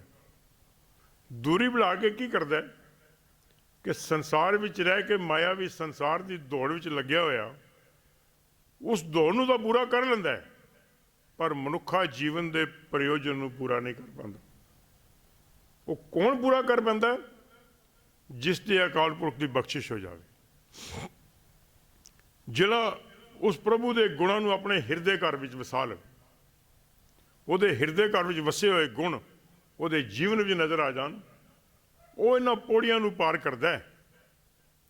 ਨਹੀਂ ਤੇ ਇੱਕ ਤੋਂ ਜੀਬੋ ਲੱਖ ਹੋਵੇ ਲੱਖ ਵੀ, ਜਿੰਨੀਆਂ ਮਰਜ਼ੀ ਸਿਮਰਨ ਕਰੀ ਜਾਵੇ, ਉਹ ਪਰਮਾਤਮਾ ਦੇ ਗੁਣਾਂ ਨੂੰ ਆਪਣੇ ਹਿਰਦੇ ਘਰ ਵਿੱਚ ਨਹੀਂ ਵਸਾਉਂਦਾ। ਉਹ ਵਸਾਉਂਦਾ ਹੈ ਜਿਸ ਨੂੰ ਉਸ ਪ੍ਰਭੂ ਪਰਮਾਤਮਾ ਦੀ ਬਖਸ਼ਿਸ਼ ਨਾਲ, ਉਸ ਪ੍ਰਭੂ ਪਰਮਾਤਮਾ ਦੀ ਉਸ ਰਹਿਮਤ ਨਾਲ ਉਹ ਗੁਣਾਂ ਨੂੰ ਆਪਣੇ ਅੰਦਰ ਵਸਾ ਕੇ ਜੀਵਨ ਘਰ ਵਿੱਚ ਵਸਾ ਲਵੇ ਅਤੇ ਮਨੁੱਖਾ ਜੀਵਨ ਨੂੰ, ਪ੍ਰਯੋਜਨ ਨੂੰ ਪੂਰਾ ਕਰ ਲਵੇ। ਪੰਚਮ ਪਾਤਸ਼ਾਹ ਦਾ ਅਸੀਂ ਇਹ ਸ਼ਬਦ ਆਮ ਵਾਰੀ ਸੁਣਦੇ ਪੜ੍ਹਦੇ ਰਹਿੰਦੇ ਹਾਂ, ਰਸਨਾ ਜਪਦੀ ਤੂੰ ਹੀ ਤੂੰ ਹੀ। ਆਮ ਦੇਖੋ ਗੁਰੂ ਨਾਨਕ ਸਾਹਿਬ ਦੇ ਜੀਵਨ ਨੂੰ ਪੜ੍ਹੀਏ ਨਾ, ਗੁਰੂ ਨਾਨਕ ਸਾਹਿਬ ਦੀ ਜੀਵਨ ਵਿੱਚ ਪੜ੍ਹਦੇ ਹਾਂ, ਹਿਸਟਰੀ ਨੂੰ ਪੜ੍ਹਦੇ ਹਾਂ, ਇਤਿਹਾਸ ਨੂੰ ਪੜ੍ਹਦੇ ਹਾਂ, ਸਾਡੇ ਸਾਹਮਣੇ ਇੱਕ ਗੱਲ ਆਉਂਦੀ ਹੈ ਕਿ ਗੁਰੂ ਨਾਨਕ ਸਾਹਿਬ ਨੂੰ ਹਰ ਇੱਕ ਸ਼ੈ ਦੇ ਵਿੱਚ ਪਰਮਾਤਮਾ ਨਜ਼ਰ ਆਈ, ਉਸ ਪਰਮਾਤਮਾ ਦੀ ਅੰਸ਼ ਨਜ਼ਰ ਆਈ। ਜੇ ਝਰਨੇ ਵਗਦੇ ਨਜ਼ਰ ਆਏ ਤੇ ਉਹਦੀ ਆਵਾਜ਼ ਜਿਹੜੀ ਅਸੀਂ ਸੁਣੀ, ਗੁਰੂ ਨਾਨਕ ਸਾਹਿਬ ਨੇ ਸੁਣੀ, ਉਸ ਨੂੰ ਵੀ ਇਹ ਗੱਲ ਕਹੀ ਕਿ ਭਾਈ ਇਹ ਪਰਮਾਤਮਾ ਦਾ ਨਾਮ ਦਾ ਜਪਨ ਕਰ ਰਹੇ ਹਨ। ਅਗਰ ਹਵਾ ਦੀਆਂ ਲਹਿਰਾਂ ਚੱਲੀਆਂ, ਉਹਦੇ ਵਿੱਚ ਜਿਹੜੀ ਆਵਾਜ਼ ਨਜ਼ਰ ਆਈ, ਉਹਦੇ ਵਿੱਚ ਵੀ ਇਹ ਗੱਲ ਨਜ਼ਰ ਆਈ ਕਿ ਪਰਮਾਤਮਾ ਦਾ ਨਾਮ ਦਾ ਜਪਨ ਕਰ ਰਹੀ ਹੈ। ਅਤੇ ਪੰਚਮ ਪਾਤਸ਼ਾਹ ਨੇ ਸਾਨੂੰ ਕੀ ਗੱਲ ਦੱਸੀ? ਰਸਨਾ ਜਪਦੀ ਤੂੰ ਹੀ ਤੂੰ ਹੀ। ਹੇ ਮੇਰੀ ਜੀਭੇ, ਹੇ ਮੇਰੀ ਜੀਭ, ਸਦਾ ਜਾਪ ਹੀ ਜਪਦੀ ਰਿਹਾ ਕਰ, ਉਸ ਪਰਮਾਤਮਾ ਦੇ ਨਾਮ ਦਾ ਜਪਨ ਕਰਿਆ ਕਰ। ਕਈ ਵਾਰੀ ਸਾਨੂੰ ਇਹ ਸਵਾਲ ਬੜੀ ਵਾਰੀ ਆਉਂਦੇ ਨੇ ਸੈਮੀਨਾਰਾਂ ਵਿੱਚ, ਦੇਖੋ ਜੀ ਕੰਮ ਕਰਦੇ ਹਾਂ ਅਸੀਂ ਕਿਵੇਂ ਨਾਮ ਜਪਦੇ ਰਹਾਂਗੇ, ਹੈ ਨਾ, ਬੜੀ ਵਾਰੀ ਆਉਂਦੇ ਨੇ। ਤੁਹਾਡੇ ਵਿੱਚੋਂ ਵੀ ਤੇ ਸਾਡੇ ਵਿੱਚੋਂ ਵੀ ਪਰਿਵਾਰ ਦੇ ਬੜੇ ਲੋਕੀ ਅਸੀਂ ਟਰਾਂਸਪੋਰਟ ਦਾ ਕੰਮ ਵੀ ਕਰਦੇ ਸਾਂ, ਪਰ ਟਰਾਂਸਪੋਰਟ ਦਾ ਕੰਮ ਕਰਦਿਆਂ ਉਹਨਾਂ ਸਾਡੇ ਬਜ਼ੁਰਗਾਂ ਨੇ ਉਸ ਪ੍ਰਭੂ ਪਰਮਾਤਮਾ ਦੀ ਉਸਤਤੀ ਨਹੀਂ ਛੱਡੀ। ਸਾਡੇ ਕੰਮ ਵਿੱਚੋਂ ਪਰਮਾਤਮਾ ਨਜ਼ਰ ਆਇਆ, ਸਾਡੇ ਉਸ ਕਰਮ ਵਿੱਚੋਂ ਉਸ ਪਰਮਾਤਮਾ ਦੇ ਗੁਣ ਨਜ਼ਰ ਆਏ। ਇਹੀਓ ਪਰਮਾਤਮਾ ਦੇ ਨਾਮ ਦਾ ਜਪਨ ਸੀ ਕਿ ਮੈਂ ਜਪਦੇ ਜਪਦੇ ਮੇਰੇ ਕਰਮ ਵਿੱਚੋਂ ਮੇਰਾ ਪਰਮਾਤਮਾ ਦੇ ਨਾਮ ਦਾ ਜਪਨ ਸਮਝ ਆਵੇ। ਅੱਜ ਅਸੀਂ ਦੇਖਦੇ ਹਾਂ ਨਾ, ਸੰਸਾਰ ਵਿੱਚ ਬੈਠੇ ਹੋਏ ਅਸੀਂ ਕਿਤੇ ਨੌਕਰੀ ਵੀ ਕਰਦੇ ਹੋਈਏ, ਬੜੀ ਬੜੀ ਦੇਰ ਅਸੀਂ ਨੌਕਰੀਆਂ ਕਰਕੇ ਪੈਨਸ਼ਨ ਵੀ ਆਏ, ਤੇ ਨੌਕਰੀਆਂ ਕਰਦੇ ਅਸੀਂ ਕੀ ਕਰਦੇ ਹਾਂ, ਹਰ ਗੈਰ ਕਾਨੂੰਨੀ ਕੰਮ ਨੂੰ ਦੌੜ ਕੇ ਕਰਨ ਲੱਗ ਪੈਂਦੇ ਹਾਂ। ਸਿੱਖ ਦੇ ਲਈ ਇਹ ਬੰਦਿਸ਼ ਹੈ ਕਿ ਉਹ ਜਿੱਥੇ ਵੀ ਕਿਤੇ ਬੈਠਾ ਹੋਵੇ ਇਸ ਗੱਲ ਦੀ ਭੋਗ ਭਾਵਨੀ ਵਿੱਚ ਰਵੇ ਕਿ ਪਰਮਾਤਮਾ ਮੇਰੇ ਨਾਲ ਵਸਦਾ ਹੈ, ਹਮੇਸ਼ਾ ਅੰਗ ਸੰਗ ਵਸਦਾ ਹੈ, ਮੇਰੇ ਅੰਦਰ ਵਸਦਾ ਹੈ, ਤੇ ਮੈਂ ਉਸ ਪ੍ਰਭੂ ਪਰਮਾਤਮਾ ਦੀ ਭਾਵ ਭਾਵਨੀ 'ਚ ਰਹਿੰਦੇ ਹੋਏ ਉਹਨਾਂ ਅਸੂਲਾਂ ਵਿੱਚ ਰਹਿਣਾ ਹੈ। ਇਹ ਮੇਰਾ ਧਰਮ ਮੈਨੂੰ ਕਹਿੰਦਾ। ਕਿਸੇ ਵੇਲੇ ਇਹੋ ਜਿਹਾ ਧਰਮ ਮੈਨੂੰ ਕਵੇ ਤੇ ਫਿਰ ਕੀ ਹੁੰਦਾ ਹੈ, ਰਸਨਾ ਜਪਦੀ ਤੂੰ ਹੀ, ਫਿਰ ਉਹ ਤੂੰ ਹੀ ਕਰਦੀ ਹੈ। ਇਹੀਓ ਪਰਮਾਤਮਾ ਦੇ ਨਾਮ ਦਾ ਜਪਨ ਹੁੰਦਾ। ਜਿਸ ਵੇਲੇ ਮੈਨੂੰ ਹਰ ਵੇਲੇ ਉਸ ਪਰਮਾਤਮਾ ਦਾ ਨਾਮ ਜਪਨ ਰਵੇ, ਹਰ ਵੇਲੇ ਮੈਨੂੰ ਚੇਤੇ ਵਿੱਚ ਰਵੇ, ਤੇ ਫਿਰ ਕੀ ਹੁਣ ਵਿਚਾਰ ਆਪ ਜੀ ਨਾਲ ਕੀਤੀ ਸੀ ਕਿ ਮਾਤਾ ਦੇ ਗਰਭ ਵਿੱਚ ਉਹਦੀ ਪਿਤਪਾਲਨਾ ਕੌਣ ਕਰਦਾ ਹੋਣਾ, ਉੱਥੇ ਕਿਹੜਾ ਉਹਨੂੰ ATM ਕਾਰਡ ਪਿੰਚ ਹੋਣਾ, ਤੇ ਕਿਹੜੀ ਉਹਨੂੰ ਪੈਨਸ਼ਨ ਮਿਲਦੀ ਹੋਣੀ, ਤੇ ਕਿਹੜੀ ਤਨਖਾਹ ਮਿਲਦੀ ਹੋਣੀ ਹੈ। ਉਹ ਪਰਮਾਤਮਾ ਨੂੰ ਆਹਾਰ ਪਹੁੰਚਾਉਂਦਾ ਹੈ, ਉਹ ਉਸ ਨੂੰ ਰੋਜ਼ੀ ਰੋਟੀ ਪਹੁੰਚਾਉਂਦਾ ਹੈ। ਆਤਮਾ ਦੇ ਸਰੀਰ ਦਾ ਮਿਲਾਪ ਹੁੰਦਾ ਹੈ ਤੇ ਰੋਜ਼ੀ ਰੋਟੀ ਦਾ ਸਾਧਨ ਪਰਮਾਤਮਾ ਆਪ ਕਰਦਾ ਹੈ, ਉਹ ਅਕਾਲ ਪੁਰਖ ਆਪ ਕਰਦਾ ਹੈ। ਅਗਲੇ ਬੰਦ ਵਿੱਚ ਪੰਚਮ ਪਾਤਸ਼ਾਹ ਨੇ ਸਾਨੂੰ ਗੱਲ ਸਮਝਾਈ, ਮਾਤ ਗਰਭ ਤੁਮ ਹੀ ਪ੍ਰਤਪਾਲਕ, ਮ੍ਰਿਤ ਮੰਡਲ ਇੱਕ ਤੂੰ ਹੀ। ਇਸ ਮਾਤ ਗਰਭ ਵਿੱਚ ਤੂੰ ਮੇਰੀ ਪ੍ਰਤਪਾਲਨਾ ਕਰਦਾ ਹੈ। ਇਸ ਮਾਤ ਗਰਭ ਵਿੱਚ ਰਹਿੰਦੇ ਹੋਏ ਵੀ ਹੇ ਅਕਾਲ ਪੁਰਖ ਤੂੰ ਮੇਰੇ ਉਹਨਾਂ ਗੁਣਾਂ ਨੂੰ ਪੂਰਾ ਕਰਦਾ ਹੈ, ਤੂੰ ਮੈਨੂੰ ਬਖਸ਼ਿਸ਼ ਕਰਦਾ ਹੈ। ਇਹਦੇ ਹੁੰਦਾ ਕੀ ਹੈ, ਸੰਸਾਰ ਵਿੱਚ ਰਹਿੰਦੇ ਹੋਏ ਸਾਨੂੰ ਪਰਮਾਤਮਾ ਦੀ ਦੂਰੀ ਕੋਈ ਕਈ ਵਾਰੀ ਅਸੀਂ ਦੇਖਦੇ ਹਾਂ ਨਾ। ਹੁਣ ਬੜੀ ਵਾਰੀ ਅਸੀਂ ਵੀ ਗੱਲ ਕਹਿੰਦੇ ਰਹਿੰਦੇ ਹਾਂ, ਤੇ ਗੁਰੂ ਗ੍ਰੰਥ ਸਾਹਿਬ ਦੀ ਬਾਣੀ ਪੜ੍ਹਦੇ ਸਾਡੇ ਸਾਹਮਣੇ ਇਹ ਗੱਲ ਆਉਂਦੀ ਹੈ ਕਿ ਪਰਮਾਤਮਾ ਸਾਡੇ ਅੰਦਰ ਵਸਦਾ, ਉਹਦੇ ਗੁਣ ਸਾਡੇ ਅੰਦਰ ਵਸਦੇ ਨੇ, ਪਰ ਮਨੁੱਖ ਨੂੰ ਨਜ਼ਰ ਨਹੀਂ ਆਉਂਦੇ, ਭਾਲਦਾ ਫਿਰਦਾ। ਕਿਉਂ ਭਾਲਦਾ ਫਿਰਦਾ? ਕਿਉਂਕਿ ਉਹਦੇ ਅੰਦਰ ਇੱਕ ਕੂੜ ਦੀ ਕੰਧ ਬਣੀ ਹੁੰਦੀ ਹੈ। ਉਹ ਕੂੜ ਦੀ ਕੰਧ ਉਹਦੇ ਵਿੱਚ ਬਣ ਕੇ ਉਸ ਨੂੰ ਪਰਮਾਤਮਾ ਵੱਲ ਮਿਲਾਪ ਨਹੀਂ ਕਰਨ ਦਿੰਦੀ, ਕਿਉਂਕਿ ਮਾਇਆ ਵੀ ਸੰਸਾਰ ਵਿੱਚ ਰਹਿੰਦਾ ਹੈ, ਮਾਇਆ ਉਸ ਨੂੰ ਪ੍ਰਭਾਵਿਤ ਕਰ ਲੈਂਦੀ ਹੈ। ਮਾਇਆ ਦੇ ਪ੍ਰਭਾਵ ਵਿੱਚ ਆ ਜਾਂਦਾ ਹੈ, ਪਰਮਾਤਮਾ ਦੇ ਗੁਣਾਂ ਤੋਂ ਦੂਰ ਹੋ ਜਾਂਦਾ ਹੈ, ਤੇ ਪਰਮਾਤਮਾ ਦੇ ਗੁਣਾਂ ਤੋਂ ਦੂਰ ਹੋ ਕੇ ਕੀ ਹੁੰਦਾ ਹੈ, ਮਾਇਆ ਵਿੱਚ ਸੰਸਾਰ ਉਸ 'ਤੇ ਹਾਵੀ ਹੋ ਜਾਂਦਾ ਹੈ, ਤੇ ਹਾਵੀ ਹੋ ਕੇ ਸੰਸਾਰੀ ਹੋ ਕੇ ਜੀਵਨ ਲੱਗ ਪੈਂਦਾ, ਨਿਰੰਕਾਰੀ ਹੋ ਕੇ ਜੀਵਨ ਨਹੀਂ ਜਿਉਂਦਾ। ਜਿਹੜੇ ਨਿਰੰਕਾਰੀ ਹੋ ਕੇ ਜੀਵਨ ਨਾ ਜੀਤਿਆ ਤੇ ਫਿਰ ਕੀ ਹੁੰਦਾ ਹੈ, ਹਉਮੈ ਦੀ ਅੱਗ ਨੂੰ ਆ ਘੇਰਦੀ ਹੈ, ਹਉਮੈ ਵਿੱਚ ਆ ਫਸਦਾ ਹੈ। ਬੜੀ ਵਾਰੀ ਅਸੀਂ ਇਹ ਸ਼ਬਦ ਸੁਣਦੇ ਪੜ੍ਹਦੇ ਰਹਿੰਦੇ ਹਾਂ, ਧਨ ਪਿਰ ਕਾ ਇੱਕ ਹੀ ਸੰਗ ਵਾਸਾ। ਧਨ ਕਹਿੰਦੇ ਨੇ ਸਰੀਰ ਨੂੰ, ਪਿਰ ਕਹਿੰਦੇ ਨੇ ਉਸ ਖਸਮ ਪ੍ਰਭੂ ਨੂੰ। ਇੱਕ ਹੀ ਸੰਗ ਵਾਸਾ, ਦੋਨੋਂ ਇੱਕੋ ਜੀਅ ਵਸਦੇ ਨੇ, ਇੱਕੋ ਹਿਰਦੇ ਘਰ ਵਿੱਚ ਵਸਦੇ ਨੇ, ਪਰ ਨਜ਼ਰ ਕਿਉਂ ਨਹੀਂ ਆਉਂਦੇ? ਵਿੱਚ ਹਉਮੈ ਪੀਤ ਕਰਾਰੀ ਜੀਓ, ਵਿੱਚ ਇੱਕ ਹਉਮੈ ਦੀ ਦੀਵਾਰ ਬਣੀ ਹੋਈ ਹੈ। ਉਹ ਹਉਮੈ ਦੀ ਦੀਵਾਰ ਸਾਨੂੰ ਉਸ ਪਾਸੇ ਨਹੀਂ ਜਾਣ ਦਿੰਦੀ। ਇਸ ਹਉਮੈ ਦੀ ਦੀਵਾਰ ਨੂੰ ਕਿਵੇਂ ਤੋੜਨਾ ਹੁੰਦਾ, ਇਹ ਮਨੁੱਖ ਨੇ ਸਿੱਖਣਾ। ਇਹ ਸਾਨੂੰ ਕਿਸ ਨੇ ਸਿਖਾਉਣਾ? ਉਹ ਰਸਨਾ ਜਪਦੀ ਤੂੰ ਹੀ। ਇਹ ਰਸਨਾ ਨਹੀਂ ਜਪਦੇ ਰਹਾਂਗੇ ਤੇ ਜਪਦੇ ਜਪਦੇ ਸਾਨੂੰ ਕੀ ਹੋਏਗਾ, ਇਹ ਹਉਮੈ ਦੀ ਜਿਹੜੀ ਵਿੱਚ ਬਣੀ ਹੋਈ ਦੀਵਾਰ ਹੈ ਇਹ ਟੁੱਟ ਜਾਂਦੀ ਹੈ। ਜਪਜੀ ਸਾਹਿਬ ਦੀ ਬਾਣੀ ਦਾ ਜੋ ਮੂਲ ਉਦੇਸ਼ ਕੀ ਹੈ, ਕਿਮ ਸਚਿਆਰਾ ਹੋਈ ਹੈ, ਕਿਮ ਕੂੜੇ ਟੁੱਟੇ ਪਾਲ। ਭਾਈ ਸਚਿਆਰਾ ਕਿਵੇਂ ਬਣੀਏ? ਸਾਡੇ ਅੰਦਰ ਇਹ ਬਣੀ ਹੋਈ ਹਉਮੈ ਦੀ ਦੀਵਾਰ ਕਿਵੇਂ ਟੁੱਟੇ? ਕਿਮ ਸਚਿਆਰਾ ਹੋਈ ਹੈ, ਕਿਮ ਕੂੜੇ ਟੁੱਟੇ ਪਾਲ। ਤੇ ਅਗਲੀ ਪੰਕਤੀ ਵੀ ਗੁਰੂ ਨਾਨਕ ਸਾਹਿਬ ਜੀ ਨੇ ਜਵਾਬ ਦਿੱਤਾ ਹੈ, ਹੁਕਮ ਰਜਾਈ ਚੱਲਣਾ ਨਾਨਕ ਲਿਖਿਆ ਨਾਲ। ਉਹਦੇ ਹੁਕਮ ਵਿੱਚ ਰਹਿਣਾ। ਪਰ ਅੱਜ ਅਸੀਂ ਕੀ ਕਰਦੇ ਹਾਂ, ਹੁਕਮ ਵਿੱਚ ਤਾਂ ਕੀ ਰਹਿਣਾ ਹੁੰਦਾ, ਅਸੀਂ ਹੁਕਮ ਸੁਣਾਉਣ ਵਾਲੇ ਆਉਂਦੇ ਹਾਂ, ਗੁਰਦੁਆਰਿਆਂ ਵਿੱਚ ਹੁਕਮ ਸੁਣਾਉਣ ਆਉਂਦੇ ਹਾਂ, ਗੁਰੂ ਦਾ ਹੁਕਮ ਸੁਣਨ ਥੋੜ੍ਹੀ ਆਉਂਦੇ ਹਾਂ ਕਿਤੇ। ਜਿਸ ਵੇਲੇ ਅਸੀਂ ਗੁਰੂ ਦਾ ਹੁਕਮ ਸੁਣਨ ਆ ਗਏ, ਜਿਸ ਵੇਲੇ ਅਸੀਂ ਗੁਰੂ ਦੇ ਹੁਕਮ ਨੂੰ ਆਪਣੇ ਹਿਰਦੇ ਘਰ ਵਿੱਚ ਵਸਾ ਲਿਆ, ਜਿਸ ਵੇਲੇ ਅਸੀਂ ਗੁਰੂ ਦੇ ਉਸ ਹੁਕਮ ਨੂੰ ਆਪਣੇ ਸਿਰ ਮੱਥੇ ਮੰਨ ਲਿਆ, ਤੇ ਫਿਰ ਮੇਰੇ ਅੰਦਰੋਂ ਹਉਮੈ ਦੀ ਦੀਵਾਰ ਟੁੱਟ ਜਾਏਗੀ। ਫਿਰ ਮਨੁੱਖਾ ਜੀਵਨ ਦਾ ਉਹ ਪ੍ਰਯੋਜਨ ਜਿਸ ਪ੍ਰਯੋਜਨ ਨੂੰ ਲੈ ਕੇ ਮਨੁੱਖ ਸੰਸਾਰ ਵਿੱਚ ਆਇਆ ਹੁੰਦਾ ਹੈ, ਉਸ ਪ੍ਰਯੋਜਨ ਨੂੰ ਪੂਰਾ ਕਰਕੇ ਇਸ ਸੰਸਾਰ ਵਿੱਚੋਂ ਮਨੁੱਖ ਆਪਣੇ ਸਫ਼ਰ ਨੂੰ ਪੂਰਾ ਕਰਦਾ ਹੈ। ਤੇ ਜੇ ਕਦੀ ਸੰਸਾਰ ਵਿੱਚ ਰਹਿੰਦੇ ਹੋਏ ਉਸ ਹੋਮੇ ਦੀ ਕੰਧ ਨੂੰ ਬਣਾ ਕੇ ਰਿਹਾ, ਤੇ ਫਿਰ ਹੋਮੇ ਦੀ ਕੰਧ ਵਿੱਚ ਬਣੇ ਹੋਏ ਉਸ ਪ੍ਰਭੂ ਪਰਮਾਤਮਾ ਦਾ ਮਿਲਾਪ ਨਹੀਂ ਕਰ ਸਕਦੇ। ਉਹ ਗੁਰਦੁਆਰੇ ਦਾ ਭਾਵੇਂ ਆਉਂਦਾ ਹੋਣਾ ਹੈ, ਇੱਥੇ ਆ ਕੇ ਬੜੇ ਦਿਖਾਵੇ ਵੀ ਕਰਦਾ ਹੋਣਾ ਹੈ, ਵਾਹਿਗੁਰੂ ਵਾਹਿਗੁਰੂ ਵੀ ਬੜੀ ਵਾਰੀ ਕਰਦਾ ਹੋਣਾ ਹੈ। ਵਾਹਿਗੁਰੂ ਕਰਨਾ, ਰਸਨਾ ਰਾਹੀਂ ਜਪਣਾ ਕੋਈ ਵੀ ਗੱਲ ਮਾੜੀ ਨਹੀਂ, ਪਰ ਇਹਦਾ ਮਕਸਦ ਕੀ ਹੈ? ਇਹਦੀਆਂ ਪੌੜੀਆਂ ਕਿਵੇਂ ਚੜ੍ਹੀਆਂ ਜਾਣ? ਹੁਣ ਕਿਸੇ ਵੀ ਉਚਾਈ ਤੇ ਪਹੁੰਚਣਾ ਹੋਵੇ ਨਾ ਕਿਸੇ ਨੇ, ਉਹ ਕੀ ਕਰਦਾ ਹੈ? ਕਿਸੇ ਪੌੜੀ ਦਾ ਯੂਜ਼ ਕਰਦਾ ਹੈ, ਕੋਈ ਸਾਧਨ ਵਰਤਦਾ ਹੈ ਤਾਂ ਕਿ ਮੈਂ ਉਸ ਉਚਾਈ ਤੱਕ ਪਹੁੰਚ ਜਾਵਾਂ। ਤੇ ਜੇ ਉਸ ਸਾਧਨ ਨੂੰ ਨਾ ਵਰਤੇ ਤੇ ਉਸ ਉਚਾਈ ਤੱਕ ਪਹੁੰਚਣਾ ਉਹਨੂੰ ਨਾਮੁਮਕਿਨ ਹੁੰਦਾ ਹੈ। ਮਨੁੱਖਾ ਜੀਵਨ ਦਾ ਪ੍ਰਯੋਜਨ ਮਾਤਾ ਦੇ ਗਰਭ ਤੋਂ ਜਨਮ ਲੈ ਕੇ ਮਰਨ ਤੱਕ ਦਾ ਜੋ ਸਫ਼ਰ ਮਿਲਿਆ, ਜੋ ਜੀਵਨ ਮਿਲਿਆ, ਇਸ ਨੂੰ ਜੀਵਨ ਸਫ਼ਰ ਕਿਹਾ ਗਿਆ। ਇਸ ਜੀਵਨ ਸਫ਼ਰ ਦਾ ਪ੍ਰਯੋਜਨ ਹੈ ਉਹਦਾ ਕਿ ਮੈਂ ਉਸ ਪਰਮਾਤਮਾ ਨਾਲ ਮਿਲਾਪ ਕਰਨਾ ਹੈ, ਉਸ ਪਰਮਾਤਮਾ ਦੇ ਗੁਣਾਂ ਦਾ ਧਾਰਨੀ ਹੋਣਾ ਹੈ ਤੇ ਉਸ ਨਾਲ ਇਕਮਿਕਤਾ ਹਾਸਲ ਕਰਨੀ ਹੈ। ਤੇ ਜੇ ਕਦੀ ਇੱਥੇ ਉਹ ਆ ਕੇ ਇਸ ਰਸਤੇ ਤੋਂ ਡੈਵੀਏਟ ਹੋ ਗਿਆ, ਇਹਨਾਂ ਪੌੜੀਆਂ ਨੂੰ ਨਹੀਂ ਚੜ੍ਹ ਪਾਇਆ, ਇਹ ਮਾਈਲਸਟੋਨ ਪੂਰੇ ਨਹੀਂ ਕਰ ਪਾਇਆ, ਤੇ ਫਿਰ ਕੀ ਹੁੰਦਾ ਹੈ?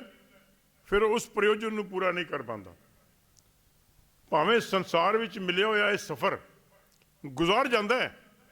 ਹੁਣ ਦੋਨਾਂ ਗੱਲਾਂ ਵਿੱਚ ਫਰਕ ਹੈ, ਗੁਜ਼ਾਰ ਜਾਣਾ ਵੀ ਤੇ ਸਫਲ ਕਰ ਜਾਣਾ ਵੀ, ਇਹ ਦੋਨੋਂ ਵਿੱਚ ਫਰਕ ਹੈ। ਸਫਲ ਤੇ ਕੋਈ ਕਰਦਾ ਹੋਣਾ, ਗੁਜ਼ਾਰ ਸਾਰੇ ਜਾਂਦੇ ਹਾਂ ਅਸੀਂ। ਸਫਰ ਉਹ ਕਰਦਾ ਹੈ ਜਿਸਨੇ ਪਰਮਾਤਮਾ ਦੇ ਨਾਮ ਵਿੱਚ ਆਪਣੇ ਆਪ ਨੂੰ ਰੰਗ ਲਏ, ਰਸਨਾ ਰਾਹੀਂ ਜਪਦੇ ਜਪਦੇ, ਰਸਨਾ ਰਾਹੀਂ ਇਸ ਪਰਮਾਤਮਾ ਦੇ ਨਾਮ ਨੂੰ ਆਪਣੇ ਅੰਦਰ ਗ੍ਰਹਿਣ ਕਰਦੇ ਕਰਦੇ, ਉਸ ਪਾਣੀ ਨੂੰ ਅੰਦਰ ਚਲਾਉਂਦੇ ਚਲਾਉਂਦੇ, ਕਰ ਹਰ ਹਟ ਮਾਲ ਟਿੰਡ ਭਰੋਵੋ ਤਿਸ ਭੀਤਰ ਮਨ ਜੋਵੋ। ਜੇ ਉਹ ਅੰਦਰ ਆਪਣੇ ਉਸ ਹਟ ਨੂੰ ਚਲਾ ਬੈਠਾ, ਚੱਲ ਗਿਆ ਉਸ ਰਸਨਾ ਰਾਹੀਂ ਜਪਦੇ ਜਪਦੇ, ਤੇ ਫਿਰ ਕੀ ਹੋਏਗਾ? ਉਹ ਰਸਨਾ ਜਪਦੀ ਤੂੰ ਹੀ ਕਰਦਾ ਕਰਦਾ ਉਸ ਪਰਮਾਤਮਾ ਦੇ ਗੁਣਾਂ ਨੂੰ ਆਪਣੇ ਅੰਦਰ ਧਾਰਨ ਕਰ ਸਕਦਾ ਹੈ।